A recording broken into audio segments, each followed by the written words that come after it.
During Easter dinner, my daughter-in-law threw a wine glass at my face because I refused to let her deadbeat parents move into my home.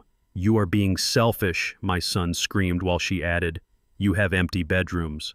So I smiled, stood up, and drove myself to the emergency room. With blood dripping onto my phone screen, I texted my lawyer a single sentence. Phase 1 is complete. If you are watching this, hit the like button and subscribe if you have ever had to teach your own children a lesson they will never forget. Let me know in the comments where you are watching from. My name is Thaddeus King and I am 70 years old. I spent 40 years as a chief engineer building bridges across the American South, infrastructure that holds the weight of millions without buckling. But as I sat at the head of my mahogany dining table last Sunday, I realized the bridge between me and my own son had finally collapsed. The sound of crystal shattering against my temple sounded like a gunshot. Then came the wet, sticky sensation running down my forehead, stinging my eye and dripping onto the starched white collar of my shirt. It was a vintage Merlot, expensive and heavy, just like the silence that instantly sucked the air out of the room. I did not wipe the blood away. I wanted them to see it. I wanted the image of my blood on their hands to be the last thing they remembered of this life. To my left sat Darius, my 32-year-old son, his mouth hanging open in a mask of cowardly shock. To my right stood Paige, his wife of 3 years, chest-heaving face twisted in the ugly contortion of a woman who has never been told no. And across from me sat the empty chairs where Paige wanted to seat her parents, Hank and Brenda, the two grifters who were currently waiting in a motel 6 miles away. This violence had started with a simple request, or rather a demand dressed up as a request. We were eating the Easter ham and collard greens, a recipe my late wife Etta had perfected over decades, when Paige cleared her throat. She put down her fork and looked at me with that influencer smile she uses when she wants my credit card. "Thad," she began, her voice dripping with fake sweetness. "We need to talk about the east wing of the house, since it is just sitting there gathering dust. Darius and I think it is time my parents moved in. They are going through a rough patch, and family helps family, right?" I continued to cut my ham with precision. I took a sip of water. I looked at Darius, waiting for him to speak up, to be the man I raised, but he just stared at his plate, avoiding my eyes, playing with his food like a child. He was terrified of her. I placed my knife and fork down gently. "No," I said. The word hung in the air, simple and absolute. "This is my home, Paige, not a shelter for people who refuse to work. Your parents are not going through a rough patch. They are fleeing eviction in Florida because of insurance fraud. Do not bring that chaos to my doorstep." That was the trigger. Paige did not expect me to know about the fraud. She slammed her hands on the table, rattling the fine china. "How dare you!" she screeched. "You live in this massive Buckhead mansion all alone. You have 5 bedrooms, Thad. 5. My parents are sleeping in a motel while you hoard space like a dragon. It is disgusting. It is racist. You think you are better than them just because you have money." Darius finally looked up, but not to defend me. He looked at me with resentment that had been brewing for years. "She is right, Dad," he said, his voice rising. "You are being selfish. Mom would never have turned family away.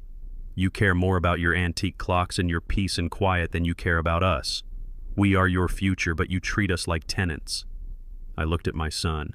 He was 32 years old, wearing a suit. I bought him, eating food I paid for, living in a house I owned, rent-free for 2 years under the guise of saving for a down payment. A down payment that never grew because they spent every dime on luxury vacations and designer bags. "You are not tenants," I said, my voice low and steady. "Tenants pay rent. You are parasites. And as for your mother, do not speak her name to justify your greed. She would have thrown you out the day you quit your job without telling me." That was when Paige grabbed the wine glass. It happened in slow motion. Her hand snatched the stem of the crystal goblet, a wedding gift from my engineering firm 20 years ago. She didn't just throw the liquid. She threw the glass. It struck me just above the left eyebrow, shattering on impact. The pain was sharp and immediate, but the clarity it brought was even sharper. Darius jumped up, knocking his chair over. Paige gasped, her hand flying to her mouth as if she couldn't believe what she had just done. But I saw her eyes. There was no regret there, only fear of the consequences. The red wine mixed with blood soaked my shirt, staining the fabric that Etta had ironed for me before she passed a shirt I saved for special occasions. Dad, are you okay? Darius stammered, taking a step toward me. I held up a hand, stopping him in his tracks. I did not scream. I did not rage. I did not throw anything back. I simply sat there for 10 seconds, letting the blood flow, letting the reality of the moment sink into their bones. This was the line they had crossed and could never step back over. I stood up slowly, my knees popping in the silence. I picked up my napkin and dabbed the wound gently, just enough to keep the blood out of my eye. I looked at Paige. She was trembling now, tears of frustration welling up. "You drove me to this," she whispered, the classic anthem of the abuser. "You made me do it, Thad." I turned to Darius. He looked like a frightened boy waiting for a scolding. I felt a deep, profound sadness wash over me, not because I was bleeding, but because I realized I had failed him. I had given him too much, and in doing so, I had crippled him. "I am going to the emergency room," I said calmly. My voice sounded strange to my own ears, cold and distant, like metal grinding on stone. "Do not follow me. Do not call me. Dad, let me drive you," Darius pleaded, reaching for his keys. "Sit down," I commanded. The authority in my voice froze him. "I do not know who you people are. My family died a long time ago. This is just a house full of strangers." I walked out of the dining room, my footsteps echoing on the hardwood floors I had installed with my own hands 30 years ago. I walked past the family photos on the mantle, photos of Darius, graduating photos of Etta, smiling photos of a life that no longer existed. I grabbed my car keys from the bowl in the foyer. I opened the heavy oak front door and stepped out into the humid Atlanta night. The air smelled of blooming dogwood and rain. I got into my sedan and started the engine. As I backed out of the driveway, I saw the silhouette of my son standing in the window watching me leave. He looked small. He looked lost. But I felt nothing. The part of my heart that held affection for him had been cauterized by the impact of that glass. I drove to the nearest hospital, my vision slightly blurred by the blood still seeping from the cut.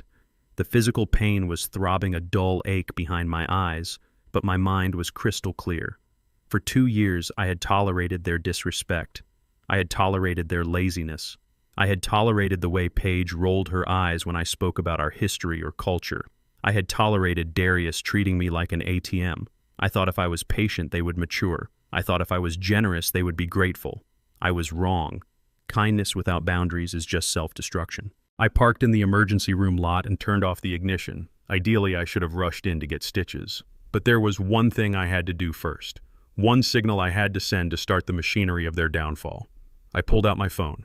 The screen was smeared with a mix of sweat and blood. I wiped it on my pants and unlocked it. I found the contact for Anika Patel, my attorney. Anika was a shark in a silk suit, a woman who understood that in high-stakes family law, there are no winners, only survivors. We had prepared for this possibility 6 months ago, when I first found the listening device in my study. I had hoped I would never have to use the protocols we set up. I had hoped my suspicions were just the paranoia of an old man, but the cut on my forehead was the proof I needed. I typed a text message, my fingers steady despite the adrenaline. "Phase 1 is complete." I hit send. I watched the 3 dots appear as she replied instantly, even on a holiday. "Are you safe?" she asked. "I am at the ER," I typed back. "Proceed with the protective order. Evict them tonight." "Understood," she replied. "It begins." I put the phone in my pocket and walked toward the sliding glass doors of the hospital. The automatic doors parted with a hiss, welcoming me into the sterile white light. As I approached the intake nurse, she gasped, looking at the blood on my face. "Sir, what happened to you?" she asked, her eyes wide with concern. I looked at her, and for the first time that night, I allowed myself a small, cold smile. Domestic dispute. I said my voice loud enough for the security guard to hear. I was attacked in my own home. That declaration was the first nail in the coffin of their comfortable lives. They thought they had just won an argument. They thought they had intimidated an old man into submission. They had no idea that by drawing blood, they had just handed me the keys to their destruction. The wine glass didn't just break my skin, it broke the seal on their eviction. The game had changed. I was no longer playing the role of the patient father. I was now the engineer, and I was about to dismantle their lives brick by brick. The fluorescent lights of the emergency room hummed with a low electrical buzz that seemed to match the throbbing pain in my forehead. A young resident doctor with tired eyes and steady hands was finishing the 4th stitch above my eyebrow. He tied the knot and snipped the thread with a metallic click that echoed the finality of my decision. He peeled off his latex gloves and looked at me with a mixture of professional detachment and human concern. He told me that he was required by law to report this. He said that a wound caused by domestic violence involving a weapon, even a glass one, mandated police involvement. I did not object. I did not try to protect them. I simply nodded and said, "Do what you must." 20 minutes later, 2 officers walked into the cubicle. One was a younger man named Officer Miller, and the other a seasoned woman named Officer Hernandez. They saw the blood on my shirt, which had now dried into a dark, rusted brown. They saw the fresh stitches. They asked me to explain what happened. I kept my voice flat and devoid of emotion. I told them that I refused a request to house my in-laws. I told them my daughter-in-law became aggressive. I told them she threw a heavy crystal wine glass at my face from a distance of less than 3 feet. I told them my son witnessed it and did nothing. I told them I felt unsafe returning to my own home because there were 4 angry adults there who felt entitled to my property. Officer Hernandez took notes, her face grim. She asked if they had keys. I said yes, my son has a key, and he gave one to his wife. She asked if I wanted to press charges. I looked her in the eye and said I want them out of my house tonight. I want an emergency protective order. I cannot sleep under the same roof as the woman who assaulted me or the people who supported her. The officers stepped out to confer. When they returned, they held a clipboard. They told me that given the visible injury and the immediate threat of escalation, a judge had granted an emergency protective order. It was valid immediately. It meant that Paige, and by extension anyone she invited in who was not a resident on the deed, had to vacate the premises. Since Darius had facilitated the environment and I was the sole owner of the property, the police had the authority to remove them all to prevent further violence. They offered to escort me home to execute the order. I accepted. I sat in the back of the police cruiser watching the city of Atlanta pass by through the reinforced glass. The streetlights smeared into long streaks of amber. I felt like a stranger in my own life watching a movie about a man dismantling his legacy. I did not feel guilt.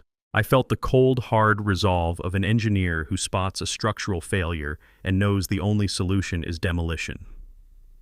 We pulled into the driveway of my Buckhead estate at exactly 11 o'clock at night.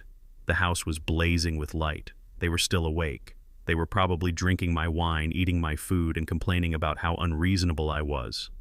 They likely thought I was staying at a hotel or sleeping in my car.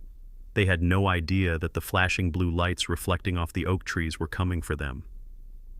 I stayed in the car while Officer Hernandez and Officer Miller walked up to the front porch. I watched through the windshield. I saw the front door swing open. Darius stood there. Even from this distance, I could see his posture shift from annoyance to confusion, and finally to fear. He gestured wildly. He pointed toward the street. He was trying to explain. He was trying to charm. But you cannot charm a protective order. Officer Miller motioned for him to step aside. The officers entered my home. I opened the car door and stepped out into the cool night air. I walked slowly up the driveway, my cane clicking against the pavement, not because I needed it, but because I wanted them to hear me coming. When I entered the foyer, the scene was chaotic. Paige was standing at the bottom of the grand staircase, wearing a silk robe she must have brought with her, anticipating a long stay. Her face was a mask of red, blotchy rage. Hank and Brenda, her parents, were huddled near the dining room doorway, looking like raccoons caught in a trash bin. They were holding wine glasses. My wine glasses. Officer Hernandez was speaking firmly. She told them they had 5 minutes to gather their essential belongings. Wallets, phones, keys, medication. That was it. No packing suitcases, no clearing out the fridge, no taking the silver. They had to leave immediately. Paige spotted me standing by the door. Her eyes narrowed and she lunged forward only to be blocked by Officer Miller's outstretched arm. She screamed at me. She shouted that I was crazy. She yelled that I was a senile old man who was abusing his power. She threatened to sue me for unlawful eviction. She claimed she had rights because she was pregnant, which was a lie she had been spinning for weeks. She screamed that I couldn't throw her parents out at midnight. I said nothing. I simply pointed to the clock on the wall. It was 5 minutes past 11. Their time was up. Darius looked at me, his eyes wide and watery. He looked like a child who had broken a window and expected his father to fix it. He walked toward me, his hands out suppliant. "Dad, please," he begged. "You cannot do this. Where are we supposed to go?" "Hank and Brenda have no money. Paige is upset. Just let us stay tonight. We can talk in the morning. We can fix this." I looked at my son. I looked at the man who had watched his wife assault me and had called me selfish. I looked at the man who wanted to move two grifters into the home I built with his mother. I saw no remorse in his eyes, only inconvenience. He was not sorry I was hurt. He was sorry his comfort was being disturbed. I spoke only once. I told him that he made his choice when he let his wife throw that glass. I told him that he was no longer my son, he was just an intruder.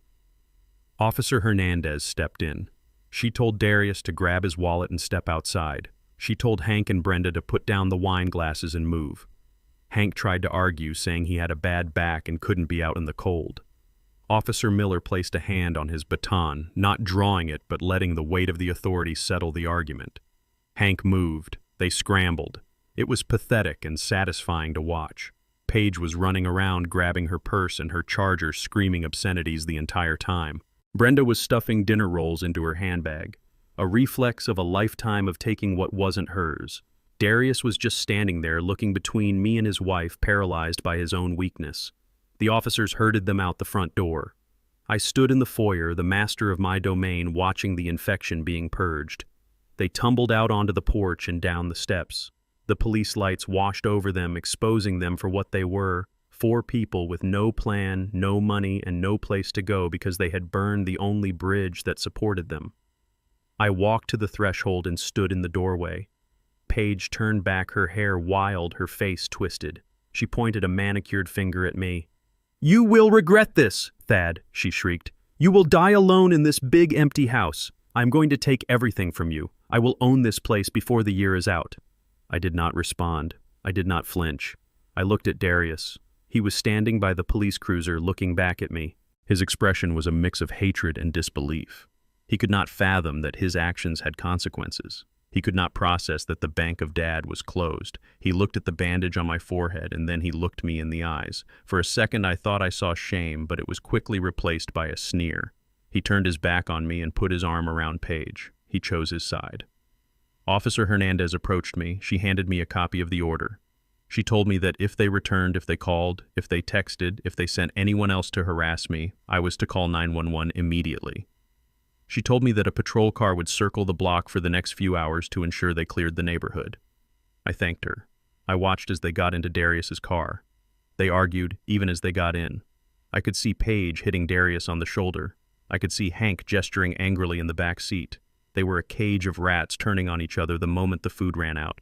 They drove off, their taillights disappearing around the bend of the oak-lined street. The police cruiser followed them. I stepped back inside and closed the heavy oak door. I turned the deadbolt. The sound of the lock sliding into place was the most beautiful sound I had heard in years. It was the sound of safety. It was the sound of boundaries. I leaned my back against the door and exhaled. The house was silent. For the first time in 2 years, it was truly silent. There was no reality TV blaring from the living room. There were no complaints about the temperature. There were no passive-aggressive comments about my cooking. There was just the hum of the refrigerator and the ticking of the grandfather clock in the hall. It was a big house, 5 bedrooms, 3 baths, a formal dining room, a library. It was meant for a family. Standing there alone with blood on my shirt and a throbbing headache, I should have felt lonely. Paige had said I would die alone. But as I looked around at the space that was finally mine again, I did not feel lonely. I felt lighter. The air seemed cleaner. I walked into the kitchen. I saw the remnants of the Easter dinner. The ham was cold. The plates were half-eaten. The wine stain was still wet on the carpet. I picked up the plate Darius had been eating from and scraped the food into the trash. I washed the plate. I dried it. I put it away.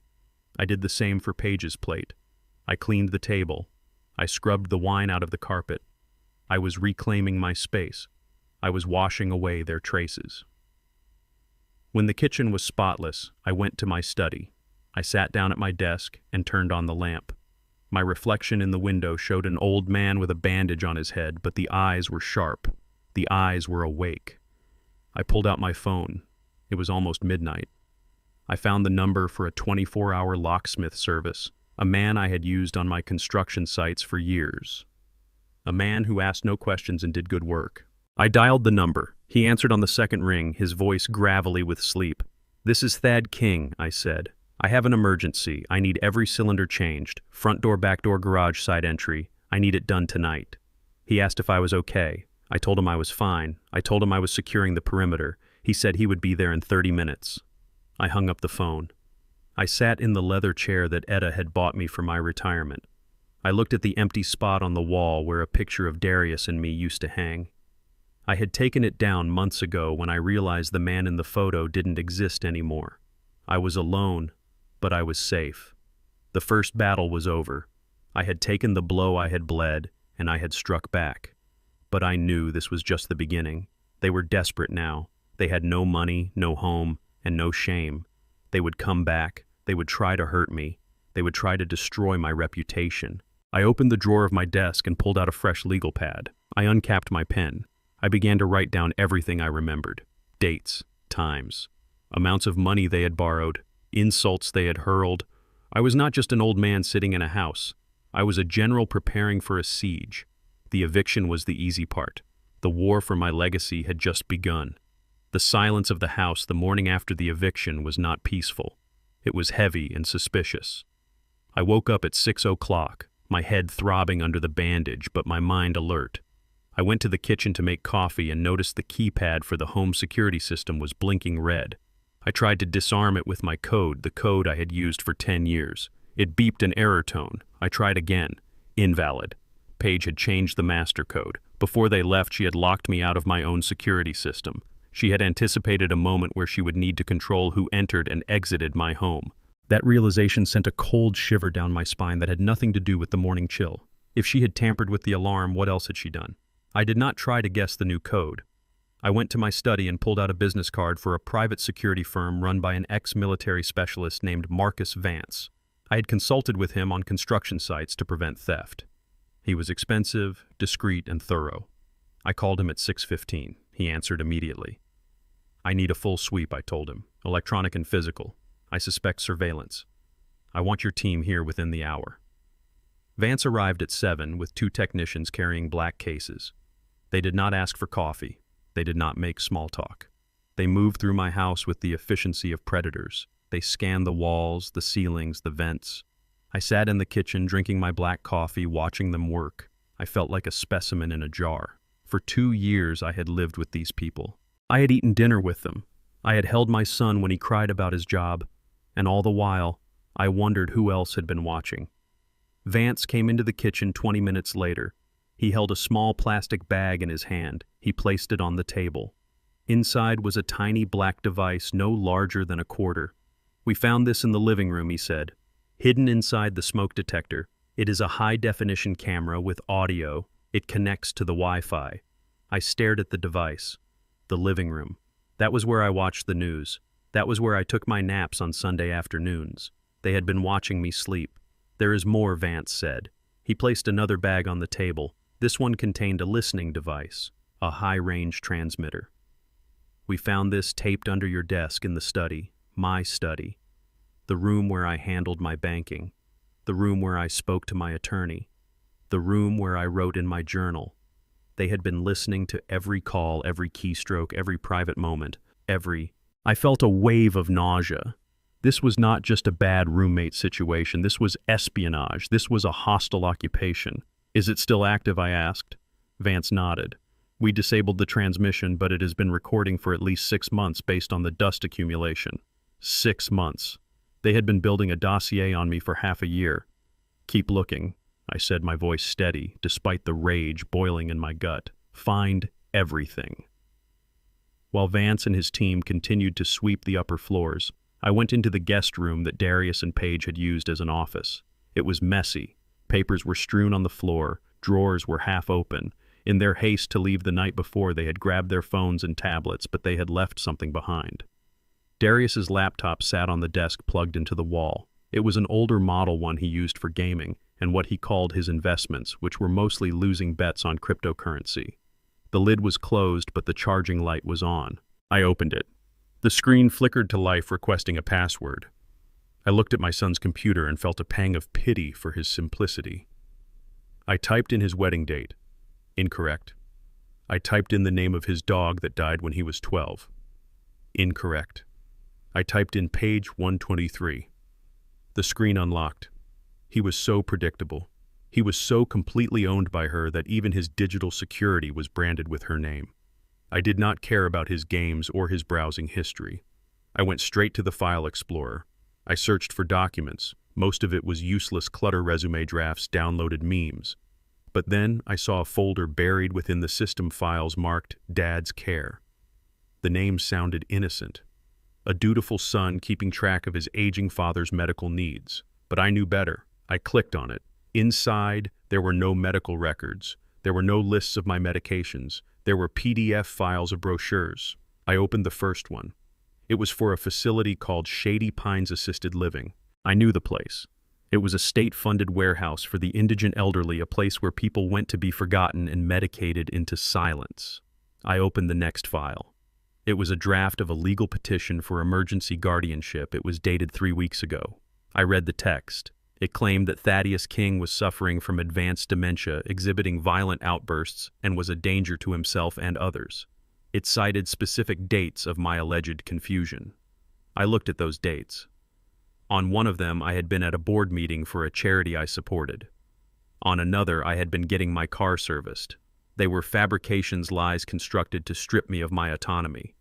But the worst was yet to come. There was a subfolder labeled Chat Logs. Darius had synced his phone messages to his laptop. He had never logged out. I opened the most recent conversation thread. It was a group chat between Darius Page and a contact listed as Mom Dearest, which I knew was Brenda Page's mother. I scrolled back to the date of the Easter dinner. Page. The old man is being difficult again. He won't let my parents in. Brenda. Just stick to the plan, honey. He is losing it. A few more months, and he will be in the home. Page. I cannot wait that long. I want the master bedroom. I want to redecorate. His taste is so dusty. Darius, babe. We have to be careful. If he suspects anything, he will cut us off. Page. He is too stupid to suspect anything. He thinks we love him. He is just a lonely old fool paying our bills. Brenda. Make sure you get the power of attorney signed before you put him away. We need access to the accounts immediately. Page. Do not worry, Mom. The old goat is dying soon anyway. If the stress does not kill him, maybe we can help nature along. Just kidding. Sort of. I stopped reading. I had to close my eyes and take a deep breath to keep my hands from shaking. It was one thing to suspect they were greedy. It was another to see it written in black and white pixels. They were not just waiting for me to die. They were actively planning the disposal of my life. They discussed me like I was a piece of rotting furniture that needed to be thrown out so they could enjoy the house. The old goat, too stupid, lonely old fool. These were the people I had cooked for. These were the people I had sheltered. I remembered the times Paige would hug me and say, "Thank you, Dad, you are the best." I remembered Darius telling me he wanted to make me proud. It was all a performance. Every smile, every hug, every thank you was a line in a script written by predators. They had looked at me and seen only a resource to be mined and discarded. I looked at the timestamp on the last message. It was sent 2 hours before dinner. 2 hours before she threw the glass. She had walked into my dining room, sat at my table, and eaten my food with that text fresh on her phone. The realization washed over me, not like a wave of sadness, but like a cold chemical bath, stripping away the last layers of sentimentality. The father in me died in that chair. The man who wanted to believe in the goodness of his child was erased. What remained was the engineer, the man who dealt in facts, structures, and loads. The fact was that my son and his wife were enemies. The structure of our relationship was built on fraud, and the load they had placed on me was about to be dropped back onto their heads. I reached into my pocket and pulled out a high-capacity external hard drive I used for backing up my architectural schematics. I plugged it into the USB port of Darius's laptop. I did not just copy the folder, I copied everything. The chat logs, the browser history, the financial records, the geolocation data. I initiated a full system clone. I wanted every byte of data they had generated in the last 2 years. As the progress bar crawled across the screen, Vance walked into the room. "We are done, Mr. King," he said. "We found 3 cameras and 4 listening devices. The feed was being sent to a cloud server. We have traced the IP. It belongs to an account registered to a Page King." I nodded without looking up from the screen. "Disable them," I said, "but do not destroy them. Bag them as evidence. I want a full chain of custody report." Vance looked at the laptop screen, then at my face. He saw the reflection of the chat logs in my glasses. He was a man who had seen the worst of humanity in war zones, and he knew the look of a man who had just found the enemy inside the wire. "Do you want us to scrub the devices?" he asked softly. "No," I said, watching the transfer hit 100%. I pulled the drive out and held it in my hand. It felt heavy, cold, and dense with potential energy. "Leave everything exactly as it is," I said. "If they want to play dirty, I will show them what legal dirt looks like. I am going to bury them with their own words." I stood up and closed the laptop. I put the hard drive in my pocket next to the phone that contained the photo of my bleeding face. I had the physical evidence. Now I had the digital motive. I walked downstairs. The house felt different now. It was no longer a home that had been invaded. It was a crime scene that had been processed. And I was the lead investigator who had just found the smoking gun. I went to the kitchen and poured the rest of the coffee down the sink. It was cold. I needed to be fresh. I picked up my phone and dialed Anika. "I have the data I told her. I have the conspiracy in writing." "Good," she replied, her voice sharp and ready. "Bring it to me. We are going to draft a complaint that will make their heads spin." I walked out of the house and into the morning sun. The air was crisp. The birds were singing. It was a beautiful day for a war. I thought that changing the locks and sweeping for bugs had secured my fortress. I believed that physical barriers were enough to keep the chaos at bay. But I had underestimated the modern battlefield. I had forgotten that in the 21st century a war can be waged without a single soldier setting foot on your property. The attack did not come through the front door, it came through the screen of my smartphone. It started at 9:00 in the morning. I was sitting in the kitchen reviewing the digital files I had cloned from Darius's laptop when my phone began to vibrate. It was not a call. It was a notification. Then another. Then 10 more. Within seconds, the device was buzzing continuously, dancing across the granite countertop like an angry insect. I picked it up. The notifications were from social media platforms I barely used: Twitter, Instagram, TikTok. I unlocked the screen and saw that I had been tagged in a video that was trending locally. The thumbnail showed a tear-streaked face I knew all too well. I tapped the screen. The video opened. Paige was sitting on the edge of a generic hotel bed. The lighting was dim, carefully chosen to cast shadows that emphasized her distress. She was wearing an oversized t-shirt, one that made her look small and vulnerable. Her hair was messy, but what drew the eye immediately was the purple bruise on her forearm. It was a large, angry mark, clearly visible as she wiped tears from her eyes. I paused the video. I zoomed in on the bruise. I am an engineer. I know how impact works. I know how capillaries burst. That bruise was too uniform. The edges were too clean. It looked like theatrical makeup applied by someone who had watched too many crime dramas but had never actually been in a fight. I pressed play. "I do not usually do this," she began, her voice trembling. "I try to keep my family life private, but last night something happened that I cannot stay silent about. My father-in-law, Thaddeus King, kicked us out. Me, my husband, and my elderly parents. He threw us out onto the street in the middle of the night." She paused for effect, taking a shaky breath. She looked down at her stomach and placed a hand on it protectively. The implication was clear. She was signaling a pregnancy that I knew for a fact did not exist because I paid the premium on the health insurance policy that covered her tubal ligation 3 years ago. "He knows I am expecting," she whispered, looking back at the camera with wide doe eyes. "He knows we have nowhere to go, but he didn't care. He got violent." She lifted her arm, displaying the fake bruise. "He hurt me. And then he called the police on us. He used his money and his connections to turn the victim into the villain. Now we are in a cheap motel, terrified and homeless. Please, if anyone can help us, we just need a safe place to stay." The video ended. I sat there in the silence of my kitchen, feeling a cold fury rising in my chest. It was a masterpiece of fiction. She had taken the truth and inverted it completely. She was the aggressor, yet she played the victim. She was the one who drew blood, yet she painted a bruise on herself. She was barren by choice, yet she claimed to be carrying my grandchild. I looked at the view count. 50,000 views, and climbing. I scrolled down to the comments. They were a cesspool of misinformed rage. What a monster, someone named Sarah Jade 88 wrote. I hope he rots. Drop the address, another user commented. We will pay him a visit. This is elder abuse against her parents, one comment read. Someone needs to call Adult Protective Services on him. He is a wealthy abuser who thinks he can buy the law. Cancel him. They did not know me. They did not know that I had spent 40 years building schools and bridges. They did not know that I had supported this woman and her husband for years. They only saw a crying girl and a villainous old man. The narrative was set, and I was the target. My phone rang. It was an unknown number. I declined it. It rang again immediately. I declined again. Then a text message popped up. We know where you live. Watch your back. I stood up and walked to the front window. I looked out at the street. My neighborhood Buckhead was usually quiet, a sanctuary of manicured lawns and polite distance. But as I watched, I saw Mrs. Gable, my neighbor of 20 years, walking her dog. She stopped in front of my driveway. She looked at my house. Her face was twisted in disgust.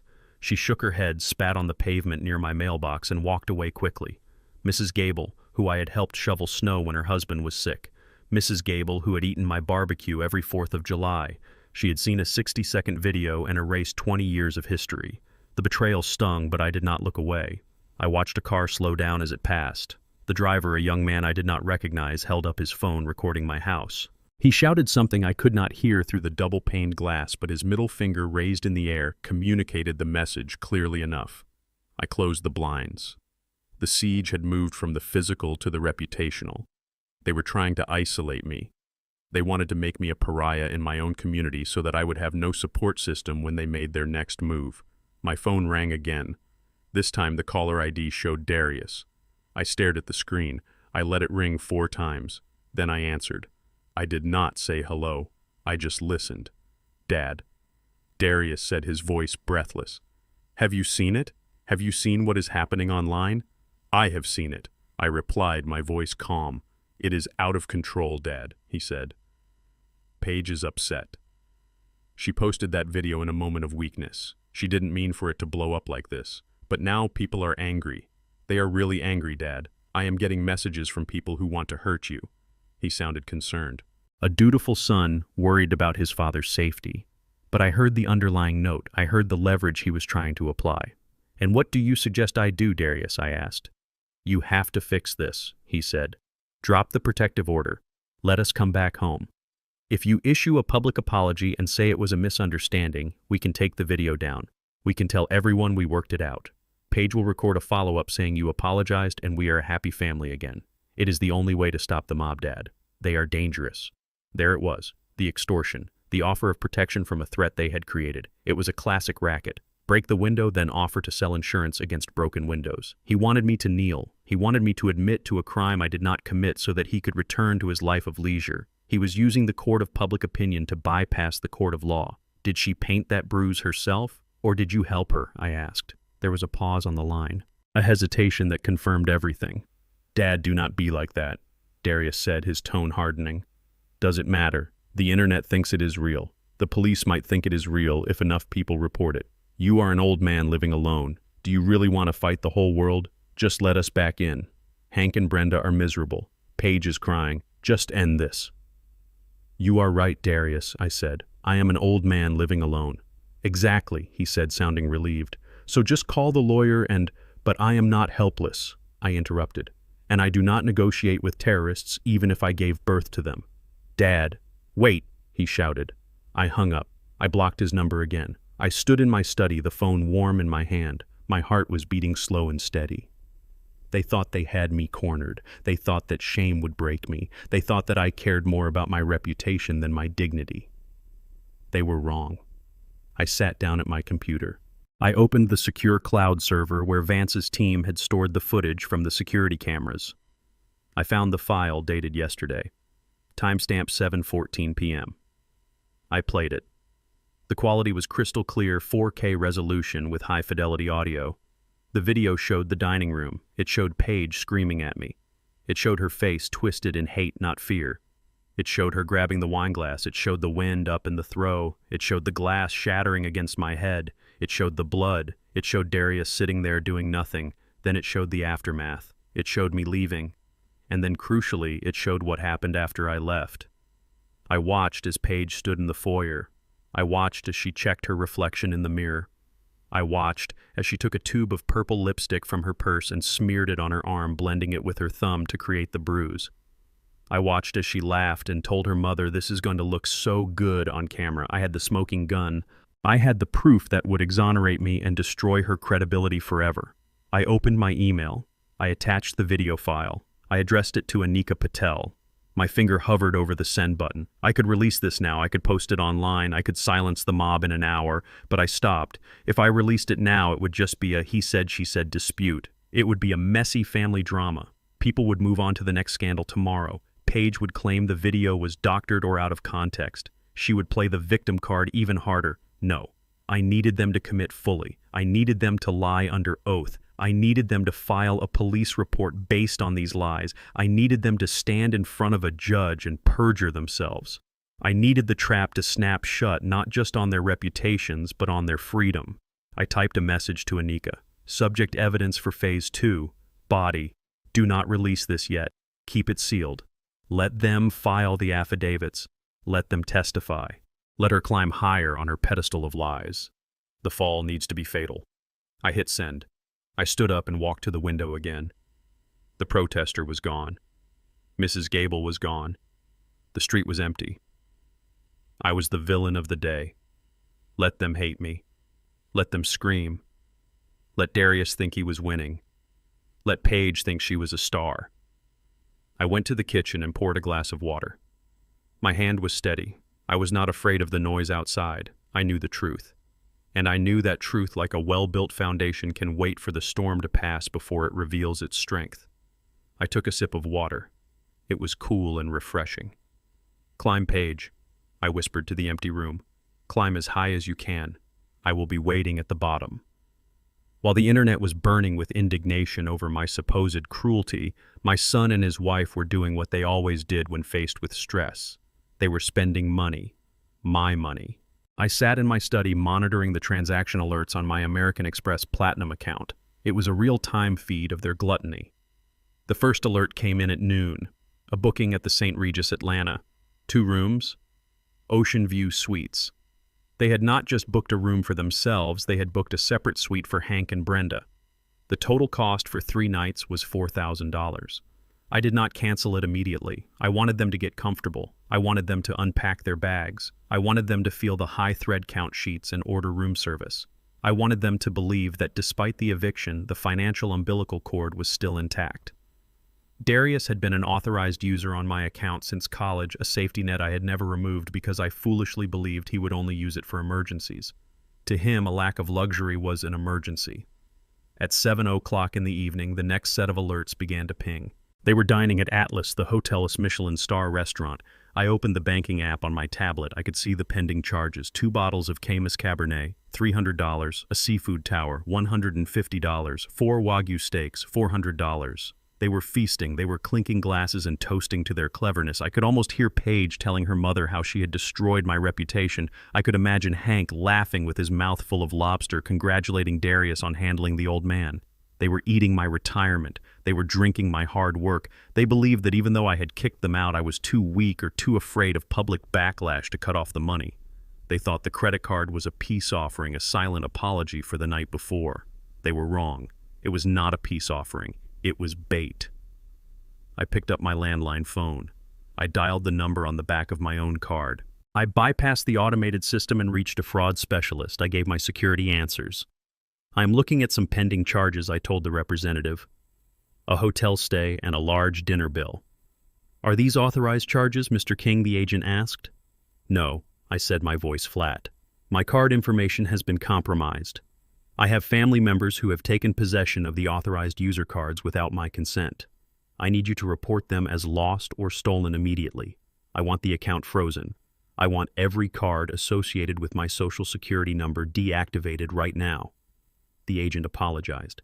He told me he was locking the account instantly. He told me that any further transaction attempts would be declined and flagged for fraud. "Thank you," I said. "And please note that I am at home. I am not at the St. Regis. If anyone tries to call and verify identity from that location, it is not me." I hung up the phone. I leaned back in my chair and looked at the clock. It was 8:15. They would be finishing their main course. They would be ordering dessert soon, maybe a digestive, a cognac for Hank, a port for Darius. I closed my eyes and visualized the scene. The waiter in his crisp white jacket approaching the table with the leather bill folder, Darius reaching into his pocket with the casual arrogance of a man who has never paid a bill he earned. He would place the heavy metal card on the tray, not even looking at the total. He would smile at Paige. He would feel powerful. I waited. 10 minutes passed, then 15. My cell phone rang. It was Darius. I stared at the screen. I did not answer. I let it ring until it went to voicemail. It rang again immediately. Then a text message appeared. "Dad, pick up. It is an emergency. The card is not working." I smiled. It was a small, cold smile. An emergency. A heart attack is an emergency. A car crash is an emergency. Being unable to pay for a $1,000 dinner you did not earn is not an emergency. It is a reality check. I imagined the scene unfolding in the restaurant. The waiter returning to the table not with a receipt for signature, but with the card held awkwardly in his hand. He would lean in discreetly, trying not to embarrass them, but his voice would carry the professional firmness of rejection. "I am sorry, sir, the card was declined. Do you have another form of payment?"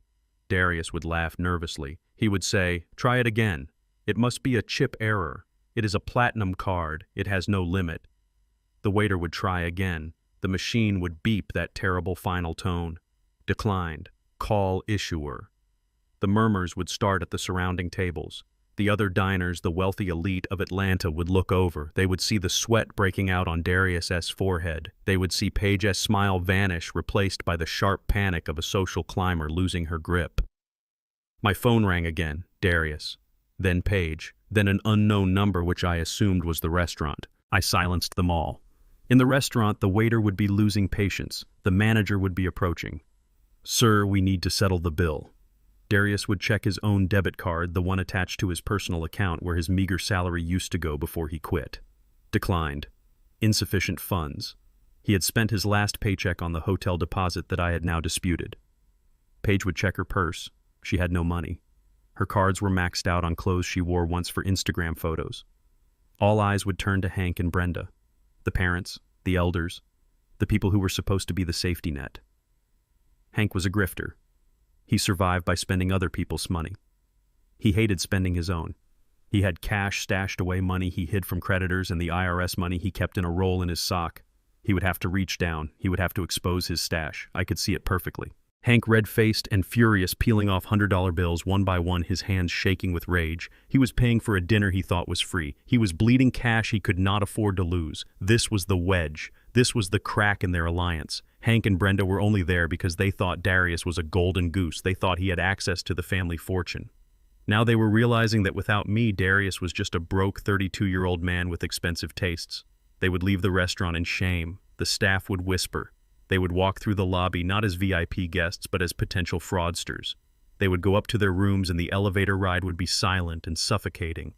Once they were in the room, the fighting would start. Hank would demand to know why the card was cut off. Paige would scream that it was a mistake. Darius would try to defend himself, but he would have no defense. He had promised them luxury and delivered humiliation. I turned to my computer. I opened my email client. I composed a new message. To Darius King, subject notice of financial independence. Darius, as of 8:00 p.m. tonight, all credit cards, banking privileges, and authorized user accounts associated with my name have been terminated. I have also reported the transactions from the last 24 hours as unauthorized use of funds. The lease on your previous apartment was in my name as a guarantor. I have notified the landlord that I am withdrawing that guarantee effective immediately. Any debts you incur from this moment forward are yours alone. You are 32 years old.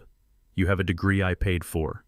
You have a healthy body. You have a wife who claims to be resourceful. Figure it out. Do not come to my house. Do not call me. If you need money, I suggest you ask your father-in-law. He seemed very eager to enjoy the benefits of my hard work. Perhaps he is willing to share his own. Good luck with your independence. Thad. I hit send. The email whooshed away, a digital arrow fired into the heart of their entitlement. I sat there for a moment listening to the silence of my house. It felt different now. It wasn't just empty. It was cleansed. I had cauterized the wound. I had stopped the bleeding. For years I had told myself that supporting them was love. I told myself that I was helping them get on their feet. But looking at the bank statements, looking at the years of waste, I realized I hadn't been helping them. I had been handicapping them.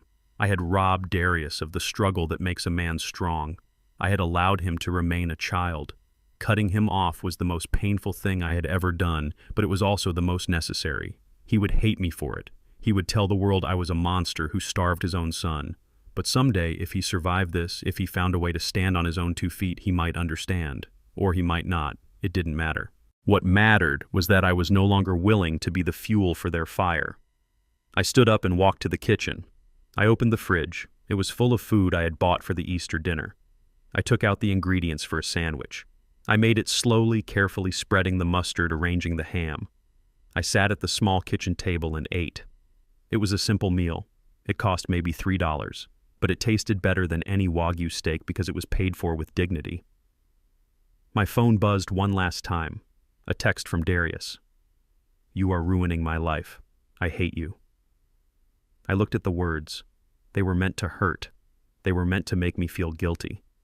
But all I saw was a temper tantrum. I put the phone face down on the table. I finished my sandwich. I washed the plate. I turned off the lights. Upstairs in the master bedroom, I lay down in the bed I used to share with Etta. I looked at the ceiling. I miss you, Etta, I whispered into the dark. I am sorry it came to this, but I will not let them destroy what we built. I closed my eyes. Sleep came quickly. For the first time in a long time, I did not worry about the future. The future was no longer my burden to carry. It belonged to Darius now, and I was very curious to see how he would handle the weight. I knew the legal attack was coming. It was the logical next step for a parasite that has been detached from its host. When the host cuts off the blood supply, the parasite does not apologize. It tries to paralyze the host to reattach itself. I had seen the draft petition in Darius's laptop, so I knew their playbook. They were going to claim I was mentally incompetent. They were going to argue that my decision to evict them and cut off their funding was not the act of a rational man, but the symptom of a decaying mind. 3 days after I cut off the credit cards, a black sedan pulled up to my gate. A woman stepped out. She was dressed in a sensible gray suit carrying a heavy leather briefcase. She looked tired but professional. I checked the monitor in my study. I did not recognize her, but I knew what she represented. She was the state. I buzzed her in. I met her at the front door wearing a pressed Oxford shirt and slacks. I did not look like a man in the throes of dementia. I looked like a man who was ready for a board meeting. Good morning, Mr. King, she said, showing me her badge. I am Sarah Jenkins from Adult Protective Services. I have received an emergency petition for guardianship regarding your welfare. We need to talk. I stepped aside and gestured for her to enter. Please come in, Ms. Jenkins. I have been expecting you. She paused, looking surprised. You were expecting me? She asked. I nodded. My son is desperate for money. Desperate men use desperate measures. I assumed he would try to have me declared incompetent before the end of the week. I am actually surprised it took him 3 days. We walked into the living room. It was spotless. The air smelled of lemon polish and old books. There were no piles of hoarding, no signs of neglect. I offered her coffee. She declined. She sat on the edge of the sofa, opening a thick file folder. Mr. King, she began, her voice neutral. The petition filed by your son Darius King and his attorney claims that you have suffered a sudden and severe cognitive decline. It alleges that you have become paranoid, violent, and financially erratic. It states that you evicted your pregnant daughter-in-law in the middle of the night without cause, and that you have cut off support for your family due to delusions of persecution. I sat in my armchair, my hands folded in my lap. I listened without interrupting. It also claims, she continued looking up at me, that you believe your family is spying on you and that you have hired mercenaries to sweep your home. They are requesting immediate temporary guardianship to freeze your assets and ensure your safety. I smiled. It was a tight, controlled smile. Ms. Jenkins, I said, let us address these points one by one. First, regarding my health. I reached into the drawer of the side table and pulled out a manila envelope. I handed it to her. This is a letter from Dr. Eris Thorne, my primary care physician for 20 years. I saw him yesterday for a full physical and cognitive evaluation. You will find his contact information at the top. He certifies that I am in excellent physical health for a man of 70 and that my cognitive functions are above average. She took the letter and read it. Her eyebrows went up. This is dated yesterday, she noted. As I said, I was expecting you. Now, regarding the paranoia, I continued. I stood up and walked to the mantelpiece. I picked up a plastic evidence bag containing the listening device Vance had found under my desk. I handed it to her. This is a long-range audio transmitter. I found it taped under my desk 3 days ago, along with 3 hidden cameras. My security consultant traced the signal to an account registered to my daughter-in-law. Is it paranoia if they are actually watching you, Ms. Jenkins? She looked at the bug in the bag. She looked at me. The professional neutrality was beginning to crack. And regarding the financial erraticism, I said, returning to my seat. My son claims I am spending wildly or cutting him off without reason. The truth is simpler. I stopped being an automated teller machine. I pulled out my tablet. I opened an audio file. I want you to listen to this call, I said. It took place 2 days ago. It is my son Darius. I pressed play. The sound was crisp and clear, filling the quiet room. Dad, do not be like that. Darius's voice whined, filling the space with his entitlement. Does it matter if the bruise is fake? The internet thinks it is real. The police might think it is real if enough people report it. You are an old man living alone. Do you really want to fight the whole world? Just let us back in. Just call the lawyer and drop the order. I paused the recording. That Ms. Jenkins is not the voice of a concerned son worried about his father's mental health. That is the voice of a man attempting to blackmail his father into submission. He admits the abuse allegations are fabricated. He admits he is using public pressure to force me to open my wallet. Ms. Jenkins stared at the tablet. She closed the file folder on her lap. The tension in her shoulders dropped. She was no longer an investigator looking for a victim. She was a witness looking at a crime. Mr. King, she said, her voice softer now. This petition claims you are a danger to yourself, but based on this evidence, the only danger here seems to be your family. She took out a pen and made a large note on the front of the file. I am going to recommend that this petition be dismissed with prejudice, she said. There is absolutely no evidence of cognitive decline. In fact, you seem to be the most lucid person involved in this mess. Thank you, I said. However, she continued, looking me in the eye. I have a duty to report abuse. Financial exploitation and emotional abuse of a senior citizen are crimes in this state. Do you want me to open a case against your son and his wife? I looked out the window. I saw the oak tree I had planted when Darius was born. It was strong and tall, but the roots were interfering with the foundation of the house. Sometimes you have to cut the roots to save the structure. Not yet, I said. I am handling this my way. But keep that file open, Ms. Jenkins. I have a feeling they are not done yet. She stood up. She shook my hand. Her grip was firm. If they come back, Mr. King, if they try to force their way in, or if they threaten you again, call me.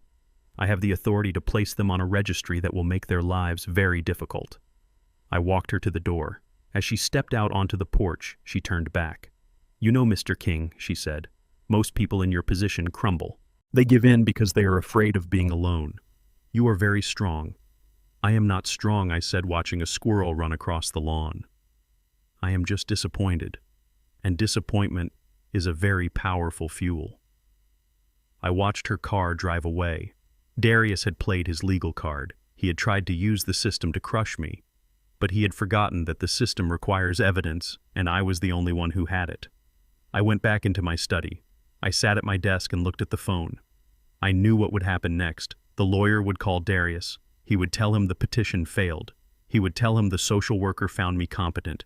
He would tell him to pay the retainer fee, which Darius did not have. Panic would set in. Real panic. I opened my journal and wrote down the date and time of Ms. Jenkins' visit.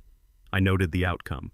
Phase 3 was approaching. They were running out of legal options. They were running out of money. They were running out of friends. Soon they would stop trying to be clever and start being desperate. And desperate men make fatal mistakes.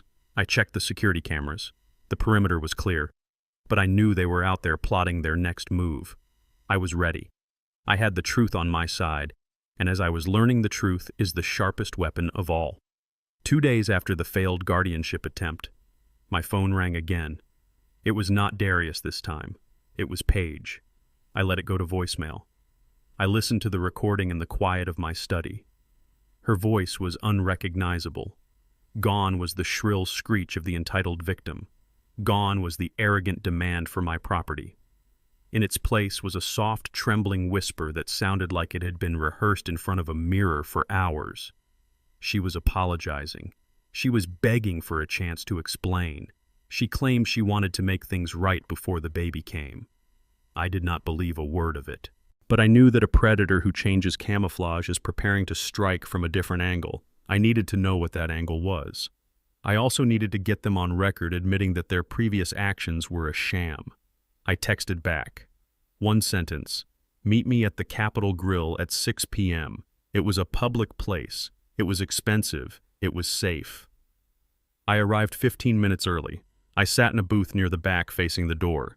I placed my phone face down on the table, recording app running. I ordered a sparkling water with lime. I waited. They walked in at 6:00 sharp. They looked different. The swagger was gone.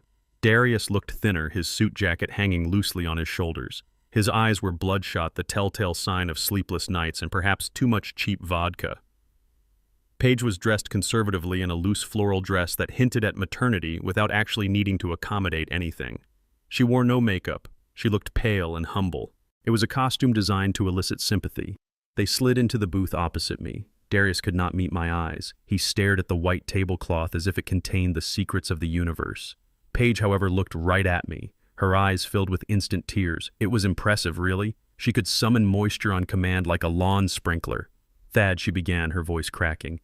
Thank you for meeting us. We know you are angry. You have every right to be. I said nothing. I sipped my water. She reached across the table, trying to take my hand. I moved my hand away. She pulled back, looking wounded. I want to apologize, she said. For everything. For the glass, for the video, for the lawsuit. I was not myself, Thad. It is the hormones. This pregnancy has made me crazy. I am emotional. I am scared. I just want my family back. She dabbed her eyes with a napkin. Darius shifted uncomfortably. We are barely eating, Dad, he mumbled.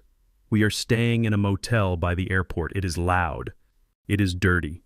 Paige needs rest. The baby needs stability. I watched them perform. It was a duet of desperation. But underneath the sorrow, I heard the hum of calculation. They were not sorry they had hurt me. They were sorry they had lost. They were trying to reset the board because they had run out of moves. I decided to feed them a little hope. I wanted to see how far they would reach. I am listening, I said, my voice neutral. Go on. Paige's eyes lit up. She leaned forward. The tears vanished instantly, replaced by a sharp, eager glint. We want to start over, she said. We want to come home. We will follow your rules. We will send my parents back to Florida. It will just be us. Me, Darius, and the baby. We can be a real family again. She paused, waiting for me to agree. When I didn't, she played her ace. But Thad, we need to be practical. You are getting older. This stress is bad for you. We talked to a lawyer not to sue you, but to help you. Here it comes, I thought. The hook. We drafted an agreement, she said, pulling a document out of her purse. It is a simple family trust. It puts the house in Darius' name just for tax purposes, you understand.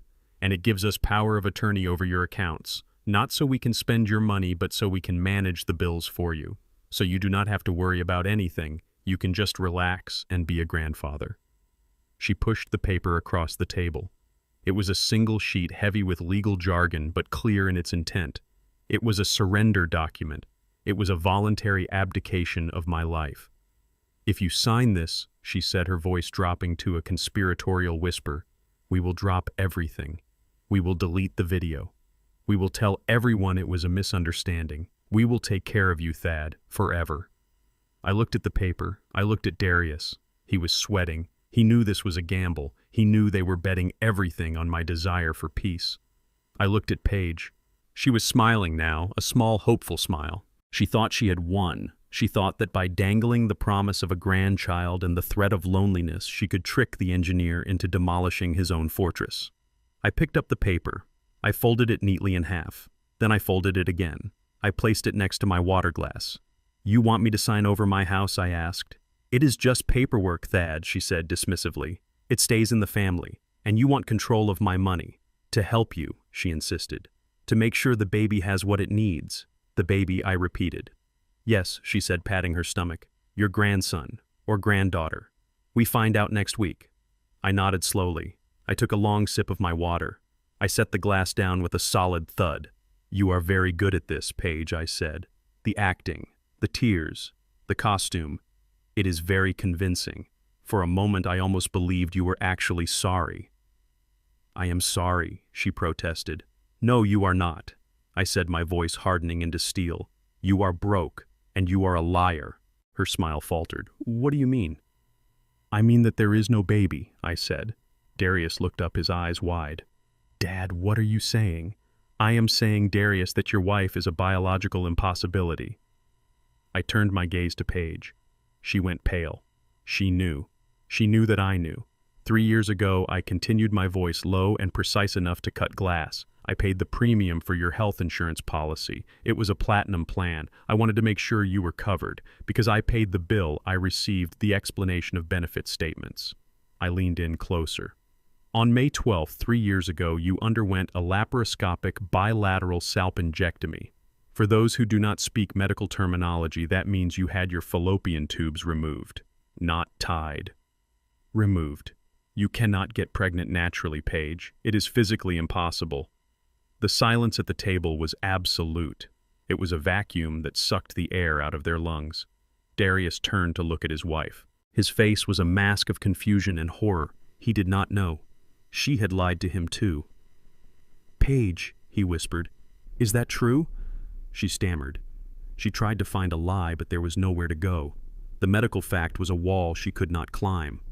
I can explain," she choked out. "It was a medical necessity. I didn't want to worry you." "You told me you were pregnant last week," Darius said, his voice rising. "You told me that is why we needed the money. You told me that is why we had to get the house. I watched the alliance fracture. I watched the foundation of their marriage crack under the weight of the truth." "Thad." "Please," Paige hissed, turning back to me, desperation clawing at her throat.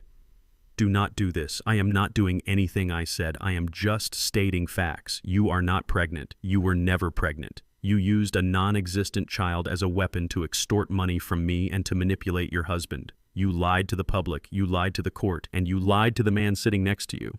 I picked up the folded legal document. I tore it in half. Then I tore it again. "There will be no trust," I said. "There will be no power of attorney. There will be no reconciliation."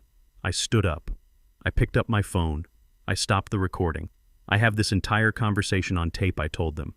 "I have you admitting that the video was a leverage tactic. I have you admitting that the guardianship was a ploy for money. And I have you lying about a pregnancy to coerce a signature." I looked at Darius. He was slumped in the booth, broken. He was realizing that his entire rebellion, his entire war against his father had been fought for a lie. "You have a choice, Darius," I said. "You can stay with the woman who played you for a fool, or you can walk away. But do not look to me for salvation. I am done saving you." I threw a $20 bill on the table. It was enough for my water. "Enjoy your dinner," I said. "I assume you can pay for it this time." I walked away. I did not look back. I heard Paige sobbing behind me, but this time the sound brought me no guilt. It was the sound of a trap snapping shut on the leg of the wolf. I walked out into the evening air. The city lights were coming on. I felt a strange sense of lightness. The secret was out. The lie was exposed. They had tried to use a child to bind me, but they had only used a phantom. I got into my car and drove home. As I drove, I thought about the look on Darius's face. It was the look of a man falling from a great height. I had built the bridge that held him up for 32 years. Tonight, I had watched him burn it down and fall into the chasm below.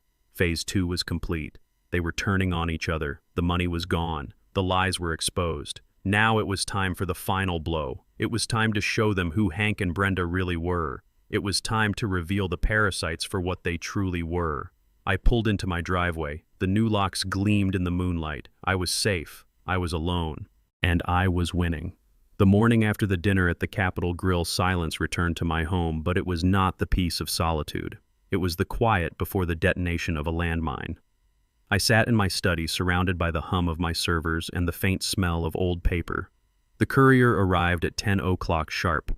He handed me a thick manila envelope sealed with red security tape. It was from Marcus Vance, my private investigator. I placed the envelope on my desk. I did not open it immediately. I poured myself a cup of coffee, black and hot. I looked at the package. It represented the final piece of the puzzle, the answer to the question that had plagued me since Easter. Why were they so desperate? Why did they need to move in immediately? Why did they react with such violence when I said no? It was not just about saving money on a hotel, it was about survival. I slit the tape with my letter opener. I slid the contents out onto the mahogany surface. It was a dossier thick with photographs, court documents, and financial records. The first photograph showed Hank and Brenda standing in front of a modest ranch house in Florida. The house was a ruin. The roof had collapsed and there was water damage visible on the stucco walls. I picked up the summary report. Hank and Brenda were not just down on their luck. They were fugitives. 6 months ago, they had filed a massive insurance claim for water damage and structural failure, alleging that a sinkhole had opened up beneath their foundation. They claimed the house was a total loss. The insurance company paid out $300,000. But insurance investigators are like engineers. They understand that structures do not lie. A follow-up investigation revealed that the sinkhole was man-made. Hank had used high-pressure water pumps to erode the soil beneath his own slab. He had deliberately sabotaged the foundation of his own home to commit fraud. By the time the authorities issued a warrant for their arrest, the money was gone. They had cashed the check and vanished. They were currently wanted in the state of Florida for insurance fraud, grand theft, and conspiracy. There were active bench warrants for their arrest for failure to appear in court. I leaned back in my chair. The pieces slammed into place with the precision of a steel trap. They did not want to move into my East Wing because they missed their daughter. They did not want to live with me because they were temporarily embarrassed financially. They needed a hideout. They needed a physical address that was not connected to their names so they could lay low while the heat died down. They needed a fortress where they could disappear behind the walls of a respectable citizen. And I was the perfect patsy. A wealthy old man with a big house and a reputation for privacy. If they had established residency in my home, they would have been invisible. They would have used my address to dodge process servers. And if the police ever came knocking, they would have claimed they were just visiting elderly relatives. I felt a cold sweat break out on the back of my neck. If I had let them in, if I had allowed them to stay even for a week, I could have been charged with harboring fugitives. I could have been implicated in their conspiracy. They were willing to drag me into a felony just to save their own skins. But the dossier held a darker secret. I turned the page. Vance had included a section titled Known Associates in Communications. There was a printout of an email chain. It was dated 2 weeks before Easter. The sender was Hank. The recipient was Darius. I put on my reading glasses. I needed to see this clearly. I needed to be sure. Hank wrote Darius, "The investigators are sniffing around the old address. We need to move by the 1st of the month. We cannot stay in the motel anymore. They scan IDs. We need to get into your dad's place. It is the only secure location." And below that was the reply from my son. Darius wrote, "I am working on him, Hank. He is stubborn. Paige and I are going to push hard at Easter dinner. If he says no, we will just move you in anyway while he is asleep and claim squatters' rights if we have to. Just hold tight. Do not get pulled over." I read the email 3 times. I read it until the words blurred together. Darius knew. My son knew that his in-laws were criminals. He knew they were wanted by the law. He knew that bringing them into my house put me in legal jeopardy. And he did not care. He was actively conspiring to turn my home into a safe house for felons. I stood up and walked to the window. I looked out at the manicured lawn, the oak trees, the quiet street. I had built this life on the principles of law and order. I had followed every code, every regulation, every statute. And my son was willing to burn it all down because he was too weak to say no to his wife. The betrayal I felt before was emotional. This was different. This was existential. Darius had not just been selfish, he had been dangerous. He had placed a target on my back. I went back to the desk. I looked at the mugshots of Hank and Brenda attached to the file.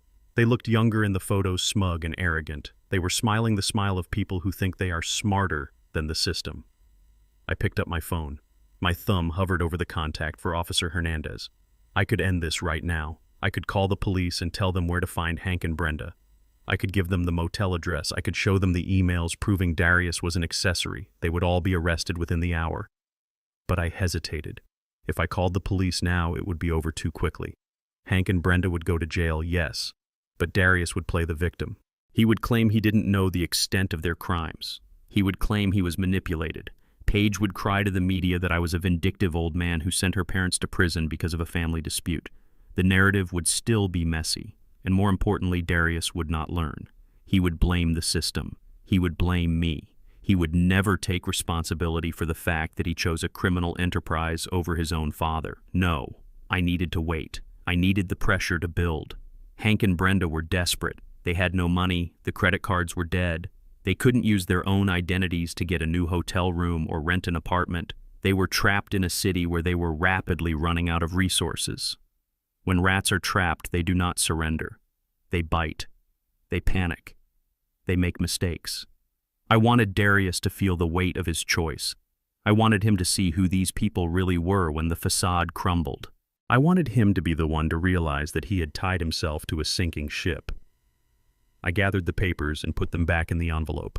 I walked over to the wall safe hidden behind the portrait of Etta. I spun the dial. I placed the dossier inside next to the hard drive and the audio recordings. I had the nuclear option. I had the button that could send them all to prison for years. But I would not press it yet. I would let them starve a little longer. I would let the fear of capture eat away at their sanity. I closed the safe and spun the lock. My phone pinged. It was a notification from my security system. Motion detected at the perimeter gate. I pulled up the camera feed on my monitor.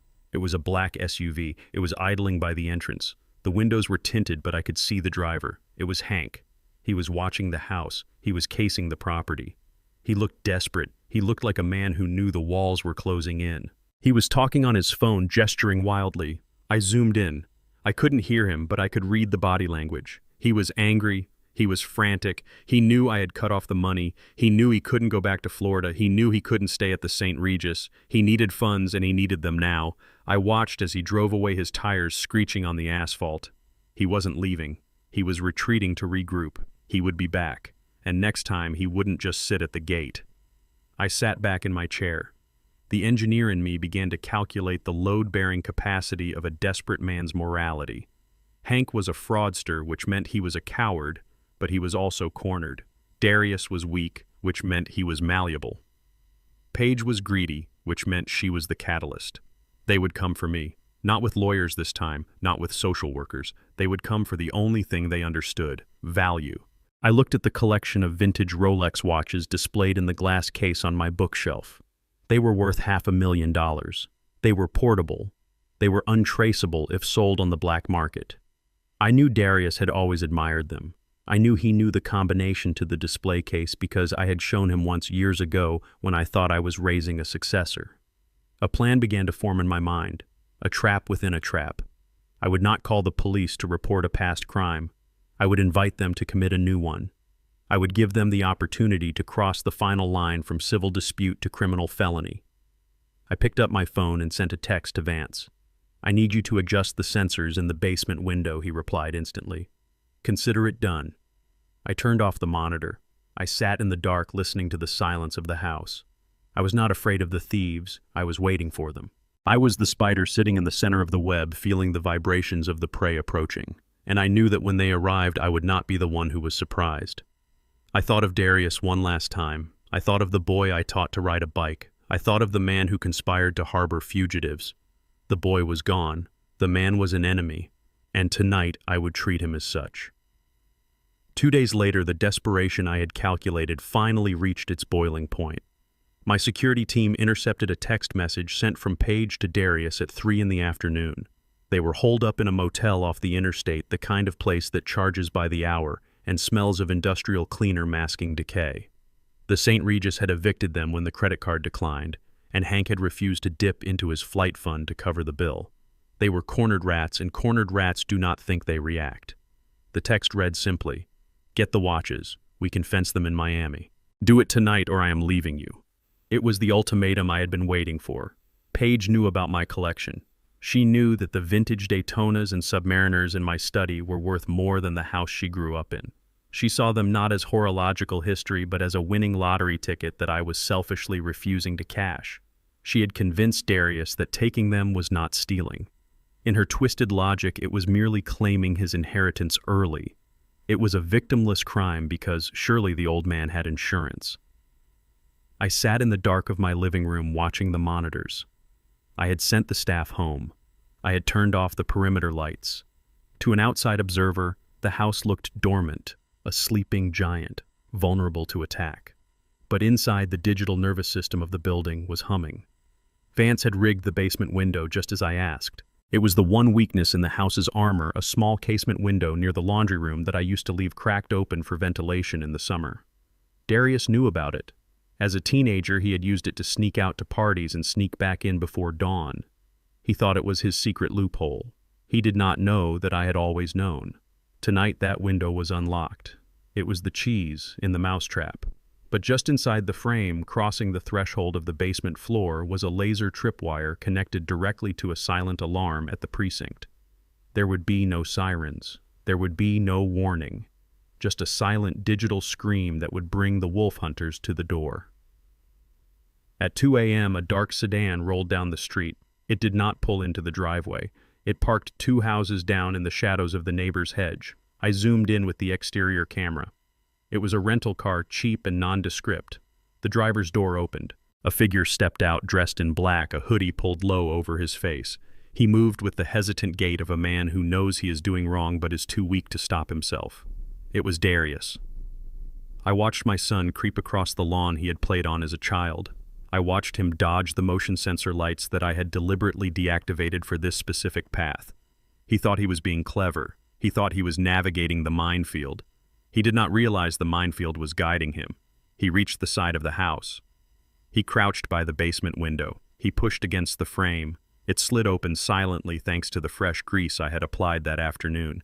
He slipped inside feet first. On my monitor, a red light blinked. The silent alarm was triggered. The signal was out. The police were en route. ETA 4 minutes.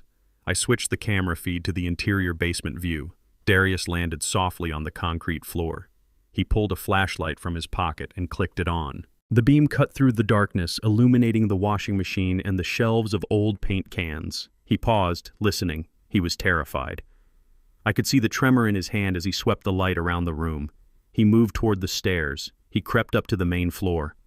I sat in the study on the second floor, the door slightly ajar. I could hear the floorboards creak downstairs. I knew exactly which board it was, the one in the hallway outside the kitchen. I had meant to fix it for years. Now it was an early warning system. He was heading for the study. He was coming for the watches. I checked the GPS tracker on the police units. They were turning onto my street. Silent approach. Lights off. Darius reached the study door. He pushed it open. He swept his flashlight across the room until it landed on the glass display case. The gold and steel of the watches glinted in the beam. He exhaled a shaky breath. He moved quickly now, driven by adrenaline and greed. He reached into his pocket and pulled out a small pry bar. He was going to force the lock. He didn't even know the combination anymore, or perhaps he just didn't care to try. He jammed the metal bar into the gap of the glass door. The sound of cracking wood was loud in the silence. He leveraged it. The lock snapped. The door swung open. He reached in, grabbing the watches by the handful, stuffing them into the pockets of his hoodie. A 1970s GMT Master, a rare Milgauss, pieces of history disappearing into the pouch of a thief. Outside, blue lights washed over the walls silently. No sirens, just the sudden strobing illumination of justice. Darius froze. He saw the lights reflecting off the glass case. He turned toward the window and saw the police cruisers blocking the driveway. He panicked. He dropped the pry bar. It clattered onto the hardwood floor. He turned to run back the way he came, back to the basement, back to the hole he had crawled out of. But it was too late. The front door crashed open. The battering ram hit the oak with a thunderous boom that shook the house. "Police, federal agents, get on the ground." The The shouting was immediate and overwhelming. Heavy boots thundered into the foyer. Flashlight beams cut through the air like lightsabers, crossing and blinding. Darius scrambled into the hallway. He ran right into the wall of tactical gear and drawn weapons. "Show me your hands! Drop to your knees!" he screamed. It was a high-pitched sound of pure terror. "Don't shoot! Don't shoot!" I stood up from my chair. I walked out of the study and onto the landing of the grand staircase. I looked down into the foyer. Darius was on his knees, his hands clasped behind his head. 3 officers had their weapons trained on him. One was moving in to cuff him. His hood had fallen back. His face was pressed against the floorboards. He was sobbing. "Dad," he screamed into the wood. "Dad, tell them I live here." The officer yanked his arms back and snapped the handcuffs on. The metallic ratcheting sound echoed through the high-ceilinged space. I walked slowly down the stairs. My hand trailed along the banister. I was wearing my silk robe and slippers, looking every inch the disturbed homeowner woken by an intruder. Officer Hernandez looked up. She lowered her weapon when she saw me. "Mr. King, are you all right?" she asked. We got the silent alarm. We caught him in the act. They hauled Darius to his feet. He looked up at me. His face was streaked with tears and snot. His eyes were wide, desperate pleading. He looked like the boy who used to scrape his knees and come running for a bandage. But he wasn't that boy. He was a man with my watches in his pocket and betrayal in his heart. "Dad, please," Darius begged. "Tell them it is a mistake. Tell them I am allowed to be here. I was just getting my stuff." The officer reached into Darius's pocket and pulled out the watches. He held them up. The gold gleamed under the tactical lights. "Is this his stuff, Mr. King?" the officer asked. I stopped on the bottom step. I looked at the watches. I looked at the broken pry bar lying on the floor of my study, visible through the open door. I looked at the window he had forced. Then I looked at my son. I looked for a trace of the child I had raised. I looked for the young man I had sent to college. I looked for any spark of honor or dignity. I found none. I saw only a stranger. A desperate, greedy stranger who would sell his own father for a night in a hotel. I looked the officer in the eye. "I do not know this man," I said. My voice was calm, steady, and cold as the grave. Darius gasped as if I had struck him. "Dad." "No, it's me. It's Darius." This man broke into my home. I continued ignoring his screams. He bypassed my security. He damaged my property. And he was caught stealing valuables worth over $500,000. I want to press charges, full extent of the law, burglary, grand larceny, trespassing. "But he is your son," Officer Hernandez said quietly, checking to make sure I understood the gravity of my words. "My son died a long time ago," I said. "This is just a thief with a familiar face. Take him away." Darius began to struggle. He screamed. He cursed. He called me names that no father should ever hear. He called me a monster. He called me evil. He called me selfish. They dragged him out the door. He kicked and thrashed, but the officers were stronger. They shoved him into the back of the cruiser. I watched through the open door as the heavy door slammed shut, sealing him in a cage of his own making. I stood in the foyer alone again. The officers began to process the scene, taking photos of the broken lock, the open window, the pry bar. They bagged the watches as evidence. I felt a vibration in my pocket. I pulled out my phone. It was a text from Paige. "Did you get them? Let me know when you are clear." I looked at the message. She was waiting. She was sitting in that motel room waiting for her payday. She didn't know that her pawn had been captured. She didn't know the game was over. I did not reply. I let her wait. The silence would be her first punishment. The knock on her motel door that was coming next would be her second. I turned to Officer Hernandez. "There is an accomplice," I said. He was acting under instruction. "I have the text messages to prove conspiracy." Her eyes widened. "Who?" "His wife," I said. "Paige King. She is at the Motel 6 on the interstate, room 114. Go get her." As the second squad car peeled out of the driveway, sirens finally wailing, I walked back upstairs. I went into my study. I picked up the picture frame that lay face down on my desk. It was a photo of Darius at his graduation, smiling, holding his diploma. I looked at it for a long moment. Then I opened the trash can and let it drop. Phase 3 was complete. The trap had sprung. The rat was caught. and now the nest was about to be burned to the ground. The visiting room of the Fulton County Jail smelled of industrial disinfectant and stale sweat. It was a smell I recognized from construction sites where the portable toilets had not been cleaned, a scent of containment and waste. I sat on a metal stool bolted to the floor. A thick pane of plexiglass separated me from the empty chair on the other side. I placed my hands on the counter. They were steady. I was not here as a father. I was here as a negotiator offering terms of surrender. The door on the inmate side buzzed open. Darius walked in. He was wearing an orange jumpsuit that hung loosely on his frame. His wrists were shackled to his waist. His ankles were chained. He shuffled toward the chair, his head down. He looked 10 years older than he had the night before. His face was swollen from crying. His hair was matted. He sat down and looked at me. His eyes were red-rimmed holes of misery. He picked up the phone receiver. I did the same. Dad, he croaked, his voice tinny through the speaker. You have to get me out of here. It is terrible in here. I am scared. I looked at him. I did not feel pity. I felt the clinical detachment of a surgeon looking at a gangrenous limb. You broke into my house, Darius, I said, my voice flat. You committed a felony. This is where felons go. It was Paige, he sobbed, leaning his forehead against the glass.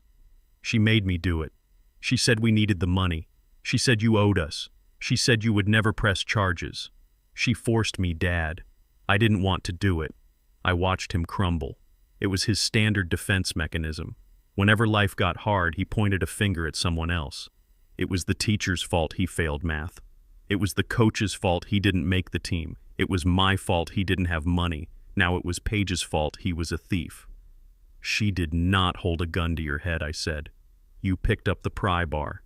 You broke the lock. You put the watches in your pocket. But I was desperate, he pleaded. We had nothing. You had nothing because you spent everything, I replied. And you spent it on things I didn't know about until yesterday. I pulled a folded piece of paper from my pocket and held it up to the glass. It was a printout from the hard drive clone. It was a betting log from an offshore gambling site. I know about the poker, Darius, I said. I know about the sports betting. I know you lost $40,000 in the last 6 months alone. That is why you lost your job, isn't it? You were gambling on company time. You were embezzling from petty cash to cover your losses. Darius went pale. He stared at the paper. His mouth opened and closed, but no sound came out. He thought his secret was buried deep in the dark web. He didn't realize I had shone a spotlight on his entire digital life. You are an addict, I said. And Paige is an enabler who uses your addiction to control you. She spends your money, and when you run out, she points you toward me. I put the paper down. I am going to offer you a deal, I said. Darius looked up, hope flickering in his eyes like a dying candle. A deal. I will drop the charges, I said. I will tell the district attorney that I do not wish to prosecute. I will say it was a family misunderstanding. I will pay for your bail. Thank you, Dad. Thank you, he wept. I promise I will pay you back. I promise. I raised my hand to stop him. There are conditions, I said. 3 of them. They are non-negotiable. He nodded eagerly. Anything. Anything. Condition 1, I said, holding up a finger. You will file for divorce immediately. Today. My lawyer has the papers ready. You will cut all contact with Paige. No texts, no calls, no letters. She is a cancer and you are going to cut her out. Darius hesitated. His eyes darted to the side. Condition 2. I continued. You will tell the police exactly where Hank and Brenda are hiding. I know they are in town. I know they are waiting for the money from the watches. You will give up their location, and you will testify against them regarding the insurance fraud conspiracy. Darius swallowed hard. He looked sick. Condition 3. I finished. You will enter an inpatient rehabilitation facility for gambling addiction. I have already selected one in Arizona. It is a 12-month program. It is locked down. No phone, no internet. You will go there directly from this jail. You will complete the program. If you leave early, the deal is void and I will refile the charges. I leaned forward. Those are the terms. Divorce the parasite snitch on the grifters and fix your brain. Do this and you have a chance at a life. Refuse and you stay here for 10 to 15 years. Darius stared at me. The hope in his eyes curdled into something ugly. He looked at the paper on the table. He looked at the shackles on his wrists. He was weighing his options. Freedom with hard work or prison with his pride. For a moment I thought he would take it. I saw the logic fighting through the fog of his weakness. But then I saw the other thing, the thing Paige had planted in him, the deep-seated resentment of a son who felt he was owed the world. "I cannot divorce her," he whispered. "She is my wife. She is pregnant." "She is not pregnant," I snapped. "I told you that at the restaurant. She had her tubes removed. She is lying to you, Darius. She has always been lying to you." "She told me that was a mistake," he said, his voice rising, gaining a frantic defensive edge. "She said the medical records were wrong. She said you forged them to break us up. She loves me, Dad. She is the only one who understands me. You just want to control me. You have always wanted to control me." I looked at him with disbelief. He was choosing the lie. He was clinging to the fantasy because the reality that he was a fool was too painful to accept. "She sent you to rob me," I reminded him. "She is in a motel room right now, probably packing her bags to leave you because you failed." "No," he shouted, slamming his hand against the glass. "She is waiting for me. We are a team. You are just a jealous old man who wants everyone to be as miserable as you are. You want to ship me off to Arizona so you can forget about me. You want to lock me up in a rehab center like a child." "I am trying to save your life," I said, my voice rising for the first time. "I do not want your saving," he spat. "I do not want your deals. I do not want your conditions. You think you can buy everyone. You think you can dictate how I live just because you have money. Well, you cannot buy me. You are already bought," I said. "Paige bought you with lies and sex, and you sold yourself for cheap." "Go to hell," he screamed. "Go to hell, Thad. I would rather rot in here than be your puppet. I am not snitching on her parents. I am not divorcing my wife. And I am certainly not going to some rehab prison just because you say so." He stood up his chains, rattling violently. He was breathing hard, his face flushed with the false courage of martyrdom. He felt brave. He felt loyal. He did not realize he was just being suicidal. I looked at him one last time. I looked for the son I loved. He was not there. This was a stranger, a hostile entity programmed by an enemy. I stood up. I picked up the gambling log. I folded it and put it back in my pocket. "Very well," I said. I hung up the receiver. Darius was still shouting through the glass, though I could not hear him anymore. He was gesturing wildly, pointing at me, pointing at the door. He looked like a man drowning who pushes away the life preserver because he dislikes the color orange. I turned my back on him. I walked toward the heavy steel door. I buzzed for the guard. As the door opened, I looked back. Darius had slumped back into his chair. He had his head in his hands. The bravado was gone. The reality of the cell was returning. He had made his choice. He had chosen the sinking ship. He had chosen the parasites. He had chosen to be a felon rather than a man. I walked out of the jail and into the bright, harsh sunlight of the parking lot. I took a deep breath of fresh air. It tasted sweet. I pulled out my phone and called Anika. He refused the deal, I told her. "I'm sorry, Thad," she said. "Do not be," I replied, unlocking my car. "It clarifies things. Proceed with the prosecution, full charges, and send the gambling records to the DA. It goes to motive." I got into my car and started the engine. I did not look back at the jail. My son was in there, but my obligation to him was not. I had offered him a ladder. He had used it to try and hit me. Now he could stay in the hole. I drove away, leaving the wreckage behind. Phase 4 was coming. The trial. And if Darius thought I was controlling before he was about to see what I looked like when I stopped holding back. The family court of Fulton County was a theater of misery where the scripts were written in tears and the tickets cost billable hours. I sat at the plaintiff's table next to Anika Patel. My suit was pressed, my posture was rigid, and my face was a mask of stone. Across the aisle sat Paige. She had chosen her costume carefully for this performance. She wore a modest white blouse buttoned to the neck and a gray skirt that fell below her knees. She wore no jewelry. Her hair was pulled back in a severe bun. She looked like a librarian or a nun, not the woman who had shattered a crystal goblet against my skull. Next to her sat her attorney, a man named Mr. Blackwood. He was a court-appointed lawyer because she had no money for a private firm, but he was loud and aggressive, compensating for his lack of fees with volume. He stood up to make his opening statement, pacing back and forth in front of the bench, his voice booming off the mahogany paneling. "Your Honor," he began, gesturing wildly toward me, "we are here today because a wealthy, powerful man is using the legal system to bully a defenseless pregnant woman. Mr. King is a tyrant. He rules his home with an iron fist. When his son and daughter-in-law fell on hard times, he did not offer them shelter, he offered them eviction. He threw them out into the street in the middle of the night. He paused for effect, looking at the judge, a stern woman named Judge Holloway, who peered over her reading glasses with an expression of mild boredom. "Mr. King claims he was assaulted." Blackwood continued, his voice dripping with sarcasm. "But look at him. He is a large man. My client is petite. She is with child. Are we really to believe that she attacked him unprovoked, or is it more likely that in a fit of rage over his cruelty he injured himself to frame her? Or perhaps he became aggressive, and she raised a hand to protect her unborn baby. I listened to the lies. They washed over me like dirty water. I did not flinch. I did not object. I let him paint his picture. I let him build his house of cards." Paige sat with her head bowed, dabbing her eyes with a tissue. She was shaking her shoulders, mimicking the silent sobs of the heartbroken. It was a good performance. If I did not know the truth, I might have felt sorry for her. Mr. Blackwood called Paige to the stand. She walked up slowly, holding the railing as if she were frail. She swore to tell the truth. "Paige," he asked softly, "did you attack your father-in-law?" "No," she whispered into the microphone.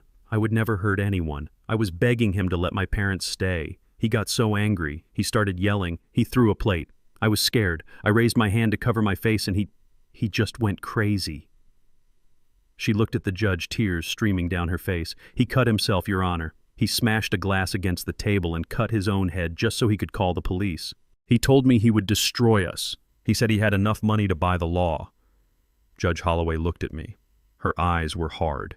Accusations of judicial corruption did not sit well with her. "Is that all Mr. Blackwood asked?" "Yes," Paige said, sniffing.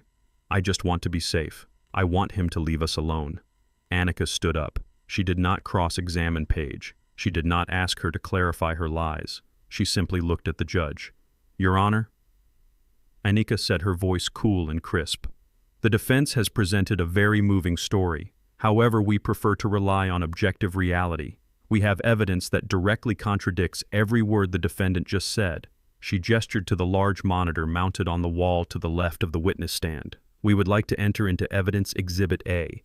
This is security camera footage from the dining room of Mr. King's residence recorded on the night of the incident. It includes high-fidelity audio." Mr. Blackwood jumped up. "Objection. We have not verified the authenticity of this video," overruled Judge Holloway said, leaning forward. "Play the tape." The screen flickered to life. The courtroom darkened slightly.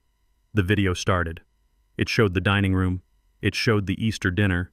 It showed me sitting calmly at the head of the table. It showed Paige standing up, her face twisted in a snarl that looked nothing like the demure woman currently sitting in the witness box.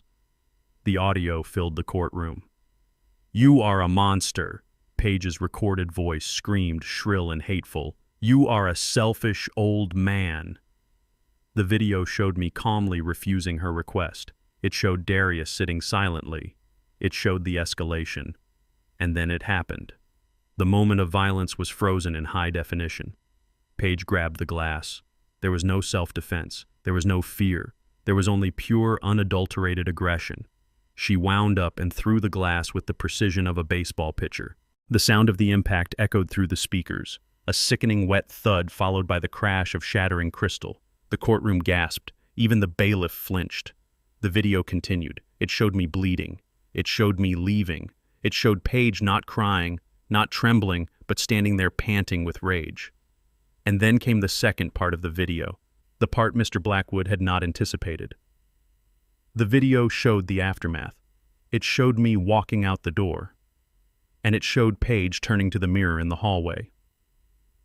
"Look at this," she said on the recording, her voice clear. She reached into her purse. She pulled out the tube of purple lipstick. "I am going to ruin him," she laughed. The courtroom watched in stunned silence as she drew the fake bruise on her arm. They watched her smudge it with her thumb. They watched her practice her crying face in the mirror.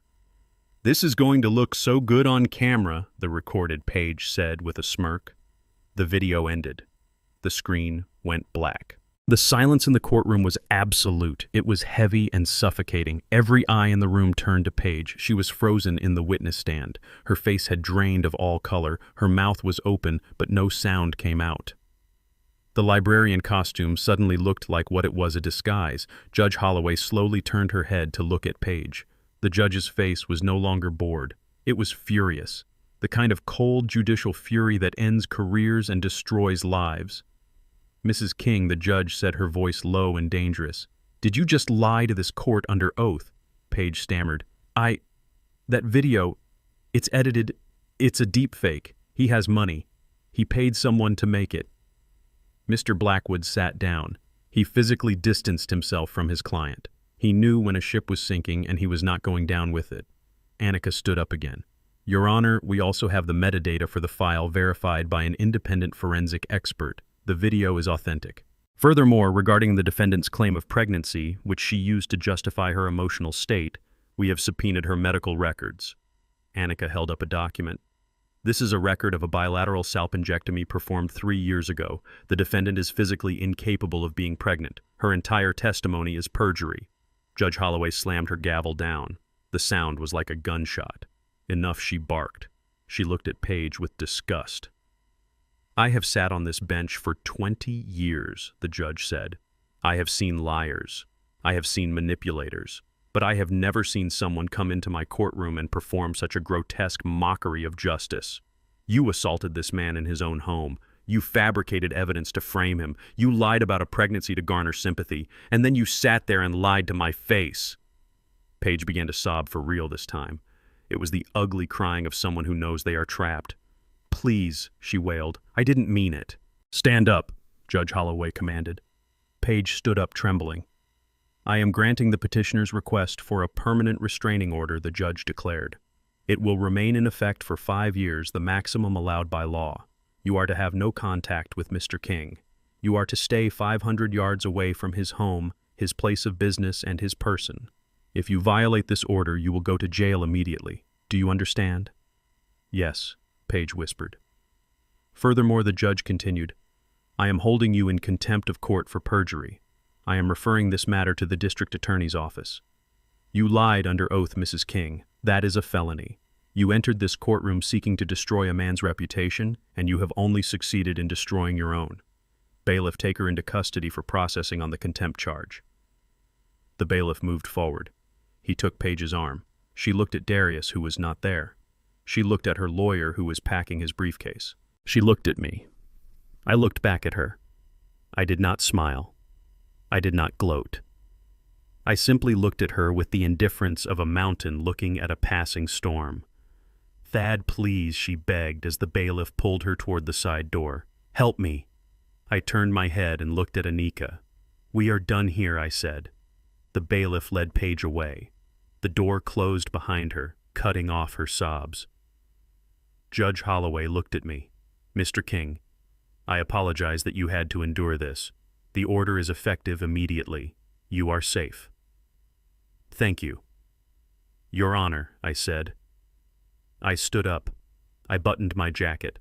I walked out of the courtroom. The hallway was bright and crowded with people waiting for their own tragedies to unfold. I walked through them feeling like a ghost. I had won. The legal shield was in place. Paige was branded a liar by the court. She was facing criminal charges for perjury. Her credibility was ash. But as I walked out into the sunlight, I felt a strange hollowness. I had dismantled the threat, but the victory was clinical. It was a surgical removal of a tumor. I took out my phone. I had one more message to send. One more loose end to tie up. I texted Darius. "Paige has been arrested for perjury. The restraining order is permanent. She lied about the baby. She lied about the abuse. The court saw the video. It is over." I hit send. I did not wait for a reply. I walked to my car. I had cut off the head of the snake, but the body was still thrashing. Hank and Brenda were still out there, and Darius was still in jail, refusing to see reason. Phase 4 was complete. The legal war was won. Now came the public execution of their lies. I had to destroy the fake narrative she had planted online. I had to make sure that everyone knew who she really was, so she could never hurt anyone else again. I drove away from the courthouse, my eyes on the road, my mind already calculating the next move. The pregnancy hoax was next. It was time to show the world the medical records. It was time to finish what she started. You would think that being arrested for perjury and held in contempt of court would be a rock bottom for most people. You would assume that standing before a judge and being called a liar would induce a moment of silence or perhaps a retreat into shame. But Paige was not a normal person. She was a creature of the digital age, a narcissist whose oxygen was attention regardless of whether it was positive or negative. She had been released on bail paid for by selling her engagement ring, a piece of jewelry I had bought for Darius 3 years ago. Instead of using her freedom to find a lawyer or a job, she went back to the Motel 6, set up her ring light, and pressed the broadcast button. I was sitting in my office reviewing the security logs when the alert came in. Paige was live. The title of the stream was "The Truth About the Corrupt Judge and My Medical Emergency." I clicked the link. She was sitting on the floor of the motel room, leaning against the beige wall. She looked disheveled. Her mascara was smeared. She was clutching her stomach with both hands, rocking back and forth. "Guys," she whispered into the microphone, her voice raspy. "I cannot believe what happened today. The system is rigged. That judge—" She paused, looking around as if checking for spies. "That judge is on Thad King's payroll." I saw them winking at each other. He paid her off to silence me. The viewer count was climbing. 5,000, 10,000. The internet loves a conspiracy theory, and Paige was feeding them red meat. And now she continued, a tear sliding down her cheek. "I think I am losing the baby. The stress, the way the bailiff grabbed me. I am having cramps, I am bleeding. And they won't let me go to the hospital because they took my ID. They are trying to kill my child." The comment stream was a blur of outrage. People were calling for the judge to be disbarred. They were calling for my arrest. They were sending her money through the donation button. Cash App notifications were popping up on the screen every second. She was monetizing her own fictional tragedy. I picked up my phone and called Annika. "She is doing it again," I said. "She is slandering a sitting judge and she is faking a miscarriage live on the internet. I am watching it." Annika replied, her voice tight. "She has waived her right to medical privacy by making her condition the subject of a public fundraising campaign and by accusing the court of causing physical harm. She has opened the door." "Thad, walk through it," I said. "We have the transcript from this morning's hearing," Annika said. "It is public record now that the judge unsealed the perjury finding. It cites the specific medical evidence used to prove the lie. Release it, I ordered. Release it all. Post it on the firm's official press page. Tag the blogs. Tag the news outlets. If she wants a trial by public opinion, let us give the public the exhibits." I hung up. I watched the screen. Paige was now sobbing loudly, holding up a tissue that she claimed had blood on it. It looked suspiciously like ketchup, or the same lipstick she had used for the bruise, but the low resolution of the camera hid the details. "Please," she begged the camera. "I need help. I need legal fees. I need to save this pregnancy." 10 minutes passed. The donation counter was up to $3,000. She was winning. She was scamming thousands of people in real time. Then the tide turned. It started with a single comment pinned by a user named Legal Eagle Watch. "Hey guys, check the link. The court transcript just dropped. She isn't pregnant.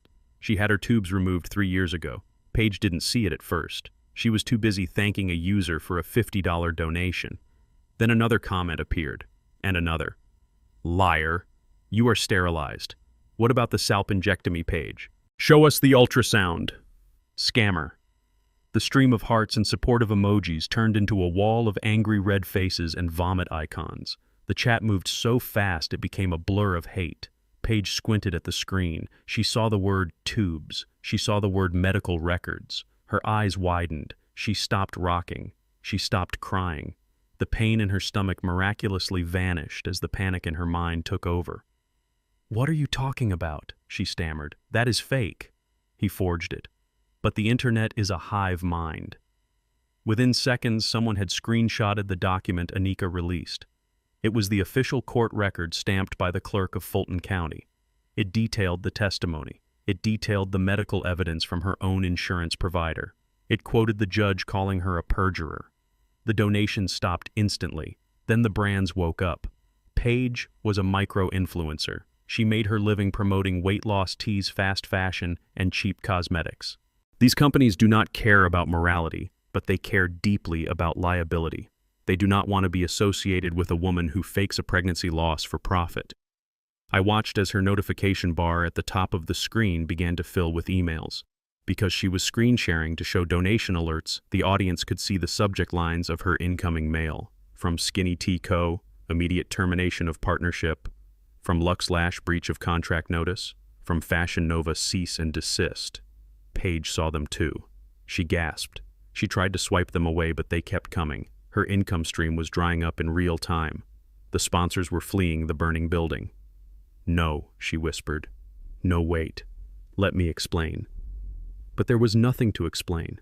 The evidence was absolute. The medical procedure she had undergone was irreversible. It was a biological fact that stood like a stone wall against her wave of lies. The comments became vicious. People who had donated 5 minutes ago were now demanding refunds. They were threatening to report her to the FBI for wire fraud. They were doxing her location. "She is at the Motel 6 off I-20, someone typed. Room 114. I recognized the curtains. Paige read the comment. She looked at the door of her room. Terror washed over her face. She was no longer the star of her own drama. She was the target of a mob she had created. She reached for the camera. Her hand was shaking so badly she knocked the light over. The room plunged into semi-darkness, lit only by the harsh glow of the laptop screen. "I have to go," she cried. "I have to go!" The stream cut to black. I sat in my office, the silence returning once again. I refreshed the page. The video was gone, deleted. But the internet never forgets.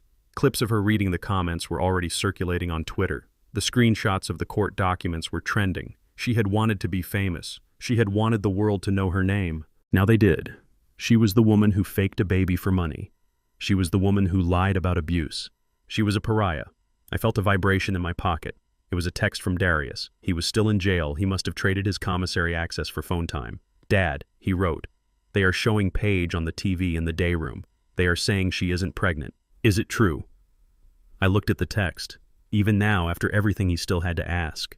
He still needed me to confirm reality for him because he had lived in her fantasy for so long. "It is true, Darius," I replied. "It has always been true." He did not reply. I closed my laptop. I stood up and walked to the kitchen. I made myself a cup of tea. My hands were steady. My heart rate was normal. I had stripped them of their home. I had stripped them of their money. I had stripped them of their lies. Paige was ruined. She would never make another dime online. Her reputation was ash. But the war was not over. Hank was still out there. He was a cornered animal. He had seen his daughter destroyed. He had seen his meal ticket go to jail. He had seen his safe harbor evaporate. He was the volatile element. He was the one with nothing left to lose. And men with nothing to lose are dangerous. I checked the security monitors. The perimeter was clear, but the night was dark. I knew he was coming. I could feel it. He wouldn't come with lawyers or cameras. He would come with violence. He would come for revenge. I finished my tea. I checked the locks. I armed the system. Phase 5 was approaching. The physical confrontation. The last gasp of the parasite. I went to the front hall closet and took out my old baseball bat. It was a Louisville Slugger heavy wood scarred from years of use. I placed it by the front door, not because I wanted to use it, but because a prepared man is a safe man. I went upstairs to bed. I slept with one eye open. The storm was almost over, but the final thunderclap was yet to come. It was 3 in the morning when the silence of the cul-de-sac was shattered by the screaming of an engine pushed to its limit. I was awake, sitting in my study with the lights off, watching the perimeter monitors. I knew he would come. Hank was a man whose entire life was a series of escapes, but tonight he had run out of road. The black SUV careened around the corner. It did not slow down. It mounted the curb, tearing up the zoysia grass I had cultivated for a decade. It plowed through the azalea bushes and slammed into the wrought iron gate with a deafening metallic crunch. The gate held, but the SUV's front end crumpled like a tin can. Steam hissed from the radiator into the cool night air. I did not flinch. I took a sip of my tea. The driver's door was kicked open. Hank stumbled out. He was wearing the same clothes he had worn at the steakhouse 3 days ago, now stained and wrinkled. He held a half-empty bottle of bourbon in one hand and an aluminum baseball bat in the other. He swayed on his feet, his face purple with rage and intoxication. "Thad," he screamed, his voice slurring. "Come out here, you coward. Come out here and face me like a man." He threw the bourbon bottle at the house. It shattered against the brick facade, leaving a wet stain below the living room window. I watched him on the high-definition screen. He was pathetic. A man who had lived his life manipulating others, now reduced to a primitive state of violence. He marched up the driveway past the ruined gate. My vintage Mercedes was parked near the garage. I had left it there intentionally. It was insured. It was replaceable. It was a target. Hank raised the bat. He brought it down on the windshield of the Mercedes. The safety glass spider-webbed with a sickening crack. He swung again. The side mirror flew off. He swung again, denting the hood. He was putting all his frustration, all his failure into every blow. I opened the app on my tablet. I navigated to the home automation controls. I could have called the local police immediately. They would have arrived in 5 minutes, but I had a different call to make first. I opened my email and sent a pre-drafted message to the tip line of the Florida Department of Law Enforcement Fugitive Task Force. It contained a single photo of Hank standing in my driveway, time-stamped now, along with the GPS coordinates. Subject fugitive Henry Miller, location confirmed, armed and dangerous. Then I turned back to the home controls. Hank was preparing to swing at the driver's side window. He was panting, sweating heavily. I pressed the button marked Irrigation System Zone 4. 12 high-pressure sprinkler heads popped up from the lawn and flower beds surrounding the driveway. They were industrial grade, designed to water a large estate. I had modified the pressure settings. Jets of cold water blasted Hank from every angle. He sputtered and slipped, dropping the bat. He tried to shield his face, but the water was relentless. It soaked his clothes instantly. It filled his shoes. He slipped on the wet pavement and fell hard onto the concrete. He scrambled to his feet, slipping again, cursing at the water, cursing at me, cursing at the world. I pressed the button for the external PA system. My voice boomed out over the driveway, amplified and distorted slightly by the speakers hidden in the eaves. "Henry Miller," I said calmly into the microphone, "you are trespassing on private property. You are currently being recorded." Hank looked up at the house, searching for the source of the voice. He looked like a drowned rat. "Shut up," he screamed at the house. "Shut up and give me the money. You ruined my family. You owe me." "You ruined yourself, Hank," I replied, my voice echoing through the neighborhood. "And now you are going to pay the bill." He picked up the bat again. He charged toward the front door. He was going to try to break in. He was going to try to hurt me. I watched him come. I stood up and walked to the front hall. I picked up the Louisville Slugger I had left by the door. I stood ready. But he never made it to the porch. Blue and red lights flooded the street. Not just one cruiser, but 3. And behind them an unmarked sedan that I knew belonged to the federal marshals or the state task force. The response time was impressive when a fugitive warrant was involved. Hank froze. He turned around, blinking in the blinding glare of the spotlights. "Drop the weapon," a voice commanded over a loudspeaker. "Drop it now." Hank hesitated. For a second I thought he might charge the police. I thought he might choose suicide by cop rather than face the consequences of his fraud. But Hank was a coward. He dropped the bat. It clanged on the driveway. He raised his shaking hands. "Get on the ground." Hank knelt in the water from the sprinklers, which I had not turned off. He lay face down on the wet pavement. Officers swarmed him. They were not gentle. They kneeled on his back. They cuffed his hands tightly behind him. They dragged him up. I opened the front door and stepped out onto the porch. The water from the sprinklers misted the air, creating rainbows in the police lights. Officer Hernandez was there again. She walked up the driveway, stepping over the bat. "Mr. King." "Are you hurt?" she asked, shouting over the noise of the water. "I am fine," I said. I turned off the sprinklers with a tap on my phone. The silence returned sudden and stark. "He destroyed your car," she noted, looking at the Mercedes.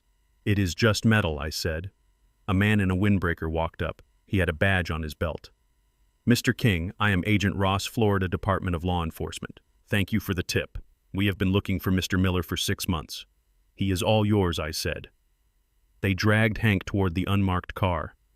He saw me standing on the porch, dry and untouched. "You are the devil," he screamed, spitting water. "You planned this. You set us up." I did not say anything. I just watched. Then another car screeched to a halt at the end of the driveway. It was a taxi. The door flew open and Brenda spilled out. She was wearing a nightgown with a coat thrown over it. She must have been waiting in the cab down the street, watching to see if Hank succeeded. "Hank," she wailed, running toward the police line. "Do not take him. He is sick." He didn't mean it. An officer stopped her. "Ma, stay back." She saw Hank being shoved into the back of the federal car. She saw the handcuffs. She saw the end of her freedom. She turned to me. She ran up the driveway, her slippers slapping against the wet concrete. She stopped at the bottom of the porch steps. "How could you?" she sobbed. "We are family. We are your in-laws. How could you send him to prison? Who is going to take care of me?" I looked down at her. She was a woman who had spent her life grifting, lying, and enabling a criminal. She had mocked me in my own kitchen. She had conspired to put me in a home. "You have a daughter, Brenda," I said coldly. "I suggest you ask her." "Oh, wait, she is in jail too." Brenda wailed. It was a sound of pure self-pity. She fell to her knees on the wet driveway. "Please, Thad," she begged. "I have nowhere to go. I have no money. Let me stay in the guest room, just for a few nights, until I sort this out." I looked at her. I looked at the woman who had texted Paige saying I was a lonely old fool. "The guest room is closed," I said. "And so is the bank." Officer Hernandez approached Brenda. "Ma, you need to leave the property. The homeowner has a protective order against you as well." "But I have nowhere to go," she cried. "That is not a police matter," Hernandez said firmly. "Come on, let us get you a taxi to a shelter." They led her away. She looked back at me one last time. Her face was a mask of shock. She genuinely could not believe that her tears had not worked. She could not believe that I was immune to her manipulation. I watched as the convoy of police cars pulled away. Hank was gone, extradited to face felony fraud charges. Brenda was gone, sent to a homeless shelter. Paige was in jail. Darius was in jail. The driveway was empty except for the ruined car and the baseball bat. I walked down the steps. I picked up the bat. It was a cheap aluminum thing dented from hitting my car. I walked over to the trash bin at the curb and dropped it inside. I looked at my house. The gate was smashed. The lawn was torn up. The window was broken. It was damaged, but it was standing. I went back inside. I locked the door. I set the alarm. I went into the kitchen and made myself a fresh cup of tea. I sat at the table and listened to the hum of the refrigerator. The parasites were gone. The infection was cleared. The fever had broken. I was alone. And for the first time in months, I felt completely safe. The war was entering its final phase, the cleanup, and I was very good at cleaning up. The dismantling of my son's life did not require my direct intervention. It only required gravity. Once the structural supports of my money were removed, the collapse was inevitable and rapid. I received the final intelligence report from Vance on a Tuesday afternoon, 3 days after the arrests. It detailed the end of the marriage between Darius and Paige. It was not a tragic separation filled with tearful goodbyes. It was a business transaction that had ceased to be profitable. Darius had managed to secure a release from jail pending his trial, likely through a predatory bail bondsman who took the title to Darius' car, which technically still belonged to the bank as collateral. He had walked out of the detention center wearing the same clothes he had been arrested in, smelling of despair and jail soap. He went immediately to the Motel 6, expecting to find his wife waiting to comfort him. He expected a partner in his misery. Instead, he found an empty room. The key card did not work. The manager informed him that Mrs. King had checked out 2 hours earlier.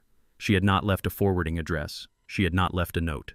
She had left him with the bill for the minibar which she had emptied. Vance's report included photographs taken later that day. They showed Paige sitting on the patio of a bistro in Midtown. She was not crying. She was not mourning her parents' incarceration or her husband's indictment. She was laughing. Across from her sat a man I recognized from the social columns, a real estate developer in his 60s, known for his liquidity and his fondness for younger women.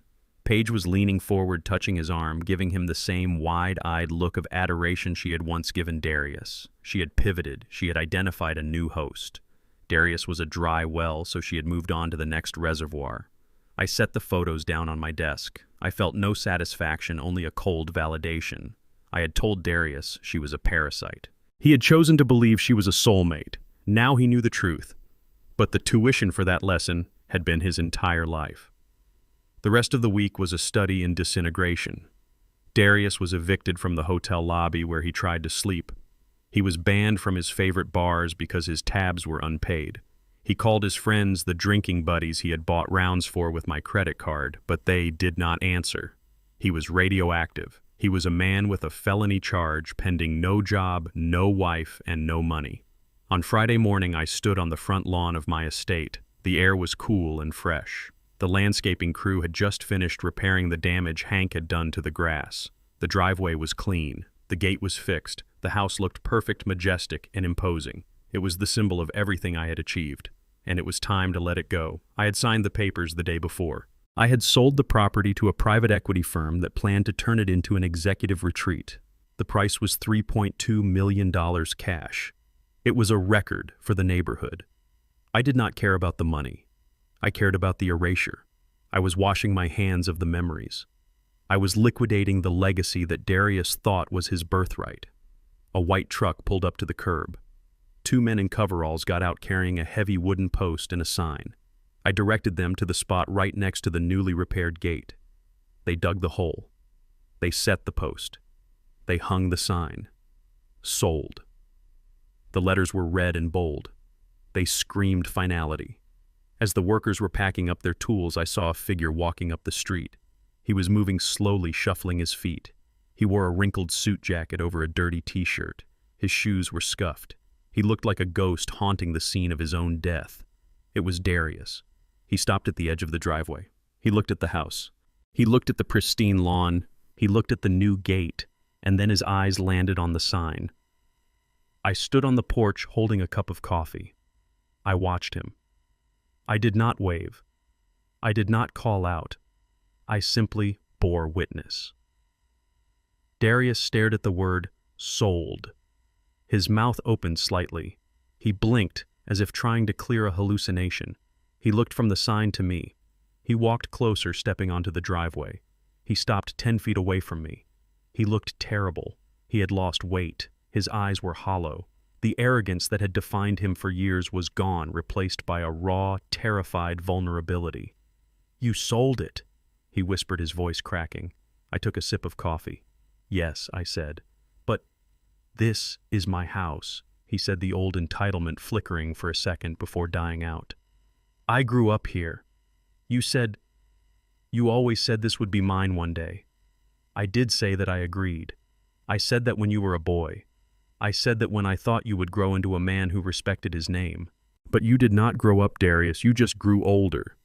He looked at the house again. He looked at the window of his old bedroom. He looked at the east wing where he had tried to house the fugitives. He was doing the math. He was calculating the value of what was slipping through his fingers. $3 million, he murmured. "You sold my inheritance." "It was never your inheritance," I corrected him. "It was my asset. An inheritance is a gift given to those who honor the legacy. You tried to steal the legacy. You tried to declare the legacy incompetent. You tried to break into the legacy with a pry bar." He flinched at the memory. "Paige left me," he said, his voice trembling. "She is gone, Dad. She took everything she could carry and she left. She is with some other guy now." "I know," I said. "You knew she would leave," he said, looking at me with a mix of accusation and awe. "You knew the moment the money ran out she would go. I told you she was a parasite," I said. "You chose the parasite over the provider. Now you have neither." He fell to his knees on the driveway. It was not a theatrical gesture this time. His legs simply gave out. He began to weep. He cried for his wife. He cried for his house. He cried for the easy life that had evaporated. "I have nowhere to go," he sobbed. "I am sleeping in a park, Dad.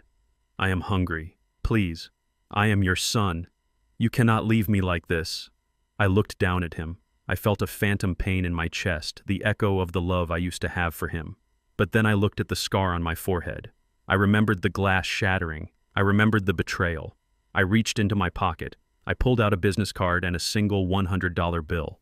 I walked down the steps and stood in front of him. I held them out.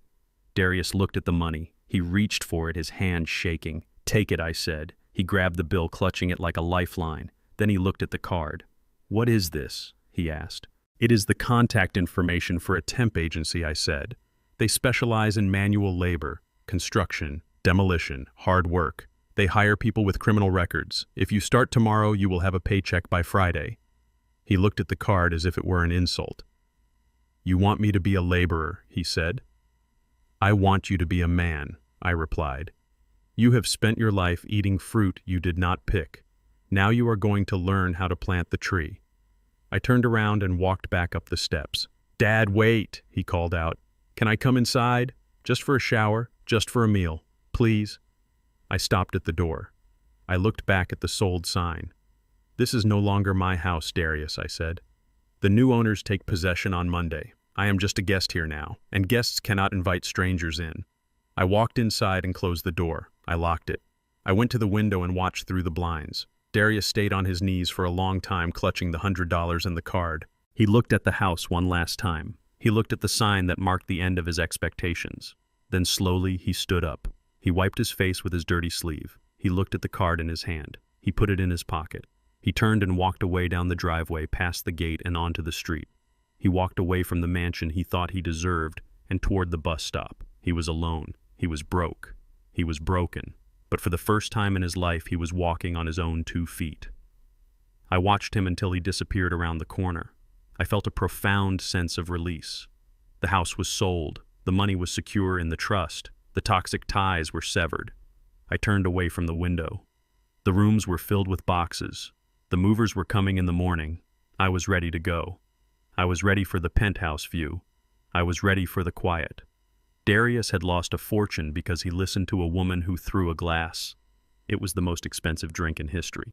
And as I finished my coffee, I hoped that the bitter taste of that loss would finally teach him the one thing I never could: the value of earning your own way. Phase 5 was complete. The slate was wiped clean. The sound of the gate closing behind Darius felt like the final seal on a vault. I sat in my new penthouse on the 35th floor, overlooking the sprawling grid of Atlanta. The city lights shimmered below a sea of activity that I was now comfortably removed from. The air conditioning hummed a low, steady frequency of expensive silence. My phone buzzed on the glass coffee table. It was a text from Anika Patel. "Paige has been indicted in Florida," she wrote. "Multiple counts of credit card fraud and identity theft. She tried to use a stolen card to buy a plane ticket to Europe. She is being held without bail." I read the message twice. Paige, the architect of my misery, the woman who threw the glass, was finally in a cage she could not charm her way out of. The justice system had done what I could not. It had removed her from the equation permanently. Then another message came through. A photo. It was from my friend in Houston. It showed a construction site dusty and chaotic under the Texas sun. In the background, wearing a hard hat and a neon vest holding a clipboard, was Darius. He looked tired. He looked sweaty. But he was standing upright. He was working. He made the flight, the caption read. "He showed up early. He is asking good questions." I looked at the image of my son. He was 1,000 miles away building someone else's dream, but for the first time in his life he was building his own character. He was not smiling. He did not look happy, but he looked real. I put the phone down. I walked to the wet bar in the corner of the room. I opened a bottle of vintage Merlot, a bottle far superior to the one that had stained my shirt on Easter Sunday. I poured a glass. The deep red liquid swirled, catching the light. I walked out onto the balcony. The wind was brisk at this altitude. I looked down at the world below. People say that blood is thicker than water. They use it as an excuse to tolerate abuse, to enable weakness, to forgive the unforgivable. But I had learned a different truth. Blood is just biology. Loyalty, respect, and dignity, those are the bonds that matter, and sometimes you have to drain the bad blood to save the body. I had lost a son and found a stranger. I had lost a home and found a sanctuary. I had been attacked, and I had won the war. I raised the glass to the horizon. To selfishness, I said, to the empty air. I took a sip. It was dry, complex, and had a finish that lingered. It tasted like freedom. The war was over. The parasites were gone, and I, Thaddeus King, was finally exactly where I wanted to be, alone, safe, and undeniably right. I finished the wine and went inside, closing the door on the noise of the world. The elevator doors slid open with a soft chime, revealing the foyer of my new life. The penthouse on the 35th floor of the Sovereign Building was not a home in the traditional sense. It was a command center. It was a fortress of glass and steel floating above the humid chaos of Atlanta. There were no oak trees here to hide fugitives. There were no basement windows to pry open.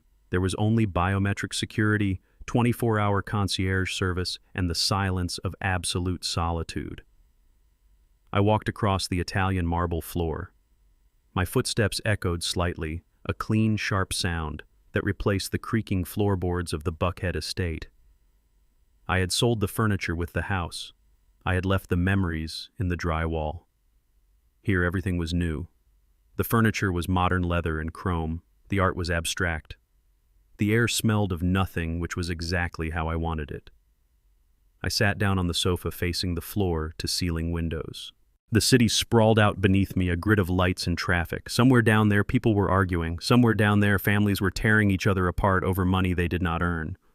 But up here, the air was thin and clear. My phone buzzed on the glass coffee table. It was a notification from Anika Patel. I picked it up. It was a forwarded email from a district attorney in Florida. Subject: indictment of Paige Miller. I opened the attachment. It was a mugshot. Paige looked terrible. Her hair was matted. Her makeup was gone. She was wearing a gray inmate uniform that washed out her complexion. The defiance in her eyes was gone, replaced by the hollow stare of a trapped animal. The text of the email was brief and brutal. Paige had been arrested at Miami International Airport. She had tried to purchase a one-way ticket to Paris using a stolen credit card number she had bought on the dark web. She had also been carrying a fake passport. She was facing federal charges for wire fraud, identity theft, and flight to avoid prosecution. Because she was a flight risk, bail had been denied. I looked at her face one last time.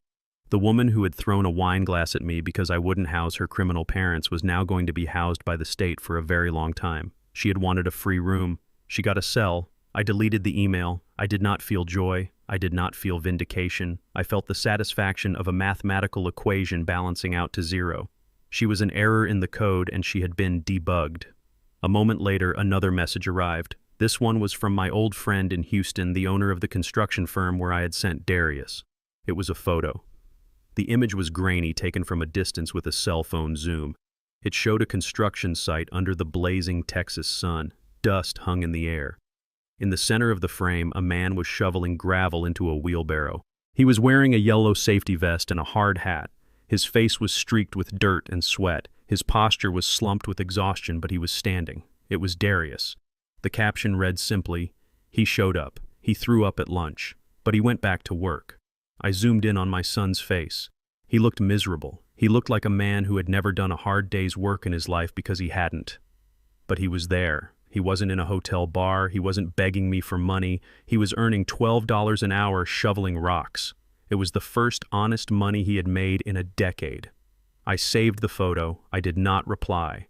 He did not need my praise. He needed the blisters on his hands to teach him what I had failed to teach him with my wallet. He was starting from zero at 32 years old. It was late, but it was not too late. I put the phone down on the table. The screen went black, reflecting the city lights above. I stood up and walked to the wet bar in the corner of the room.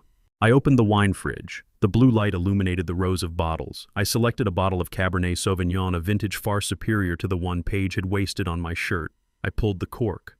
The sound was a soft pop, a punctuation mark on the end of a long sentence. I poured the dark red liquid into a crystal glass. It swirled, catching the light, looking like liquid rubies. I walked out onto the balcony. The wind was brisk at this altitude, whipping my collar. I leaned against the railing and looked out at the horizon. I thought about the accusation that had started this war. "You are being selfish." They had meant it as an insult. They had meant to shame me into compliance. But standing here with my peace and my silence, I realized they were right. I had been selfish.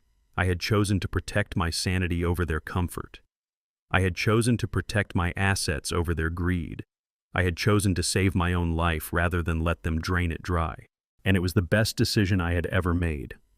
People say that blood is thicker than water. They use it as a weapon. They use it to guilt you into tolerating abuse, to enable weakness to forgive the unforgivable. They tell you that family is everything, even when family is the hand holding the knife. But I had learned a different truth, a harder truth. Blood is just biology. It is just genetic coding. Loyalty, respect, and dignity. Those are the bonds that matter. Those are the structural beams that hold a life together. And sometimes when the biological bonds become toxic, you have to drain the bad blood to save the body. I had lost a son and found a stranger. I had lost a home and found a sanctuary. I had been attacked in my own dining room and I had won the war without throwing a single punch. I raised the glass to the night sky. To selfishness, I said to the empty air. I took a sip. The wine was complex with notes of oak and dark fruit. It was dry, but the finish was sweet. It tasted like freedom. I finished the glass and went back inside, sliding the heavy glass door shut against the noise of the world. The apartment was quiet. The war was over, and I, Thaddeus King, was finally exactly where I belonged, alone, safe, and undeniably right. Many parents believe their duty is to give until they are empty, confusing financial support with love. I made that mistake, and in doing so, I crippled my son's ability to stand on his own. I learned that being the safety net for toxic people does not save them. It only prolongs their immaturity. The hardest truth I had to accept was that saving my dignity required breaking my own heart. True family is built on mutual respect, not DNA. Sometimes the most loving thing you can do is cut the rope and let them learn to swim. If you believe that boundaries are essential for self-respect, hit the like button and subscribe to the channel. Let me know in the comments, have you ever had to cut off a family member to save your own peace?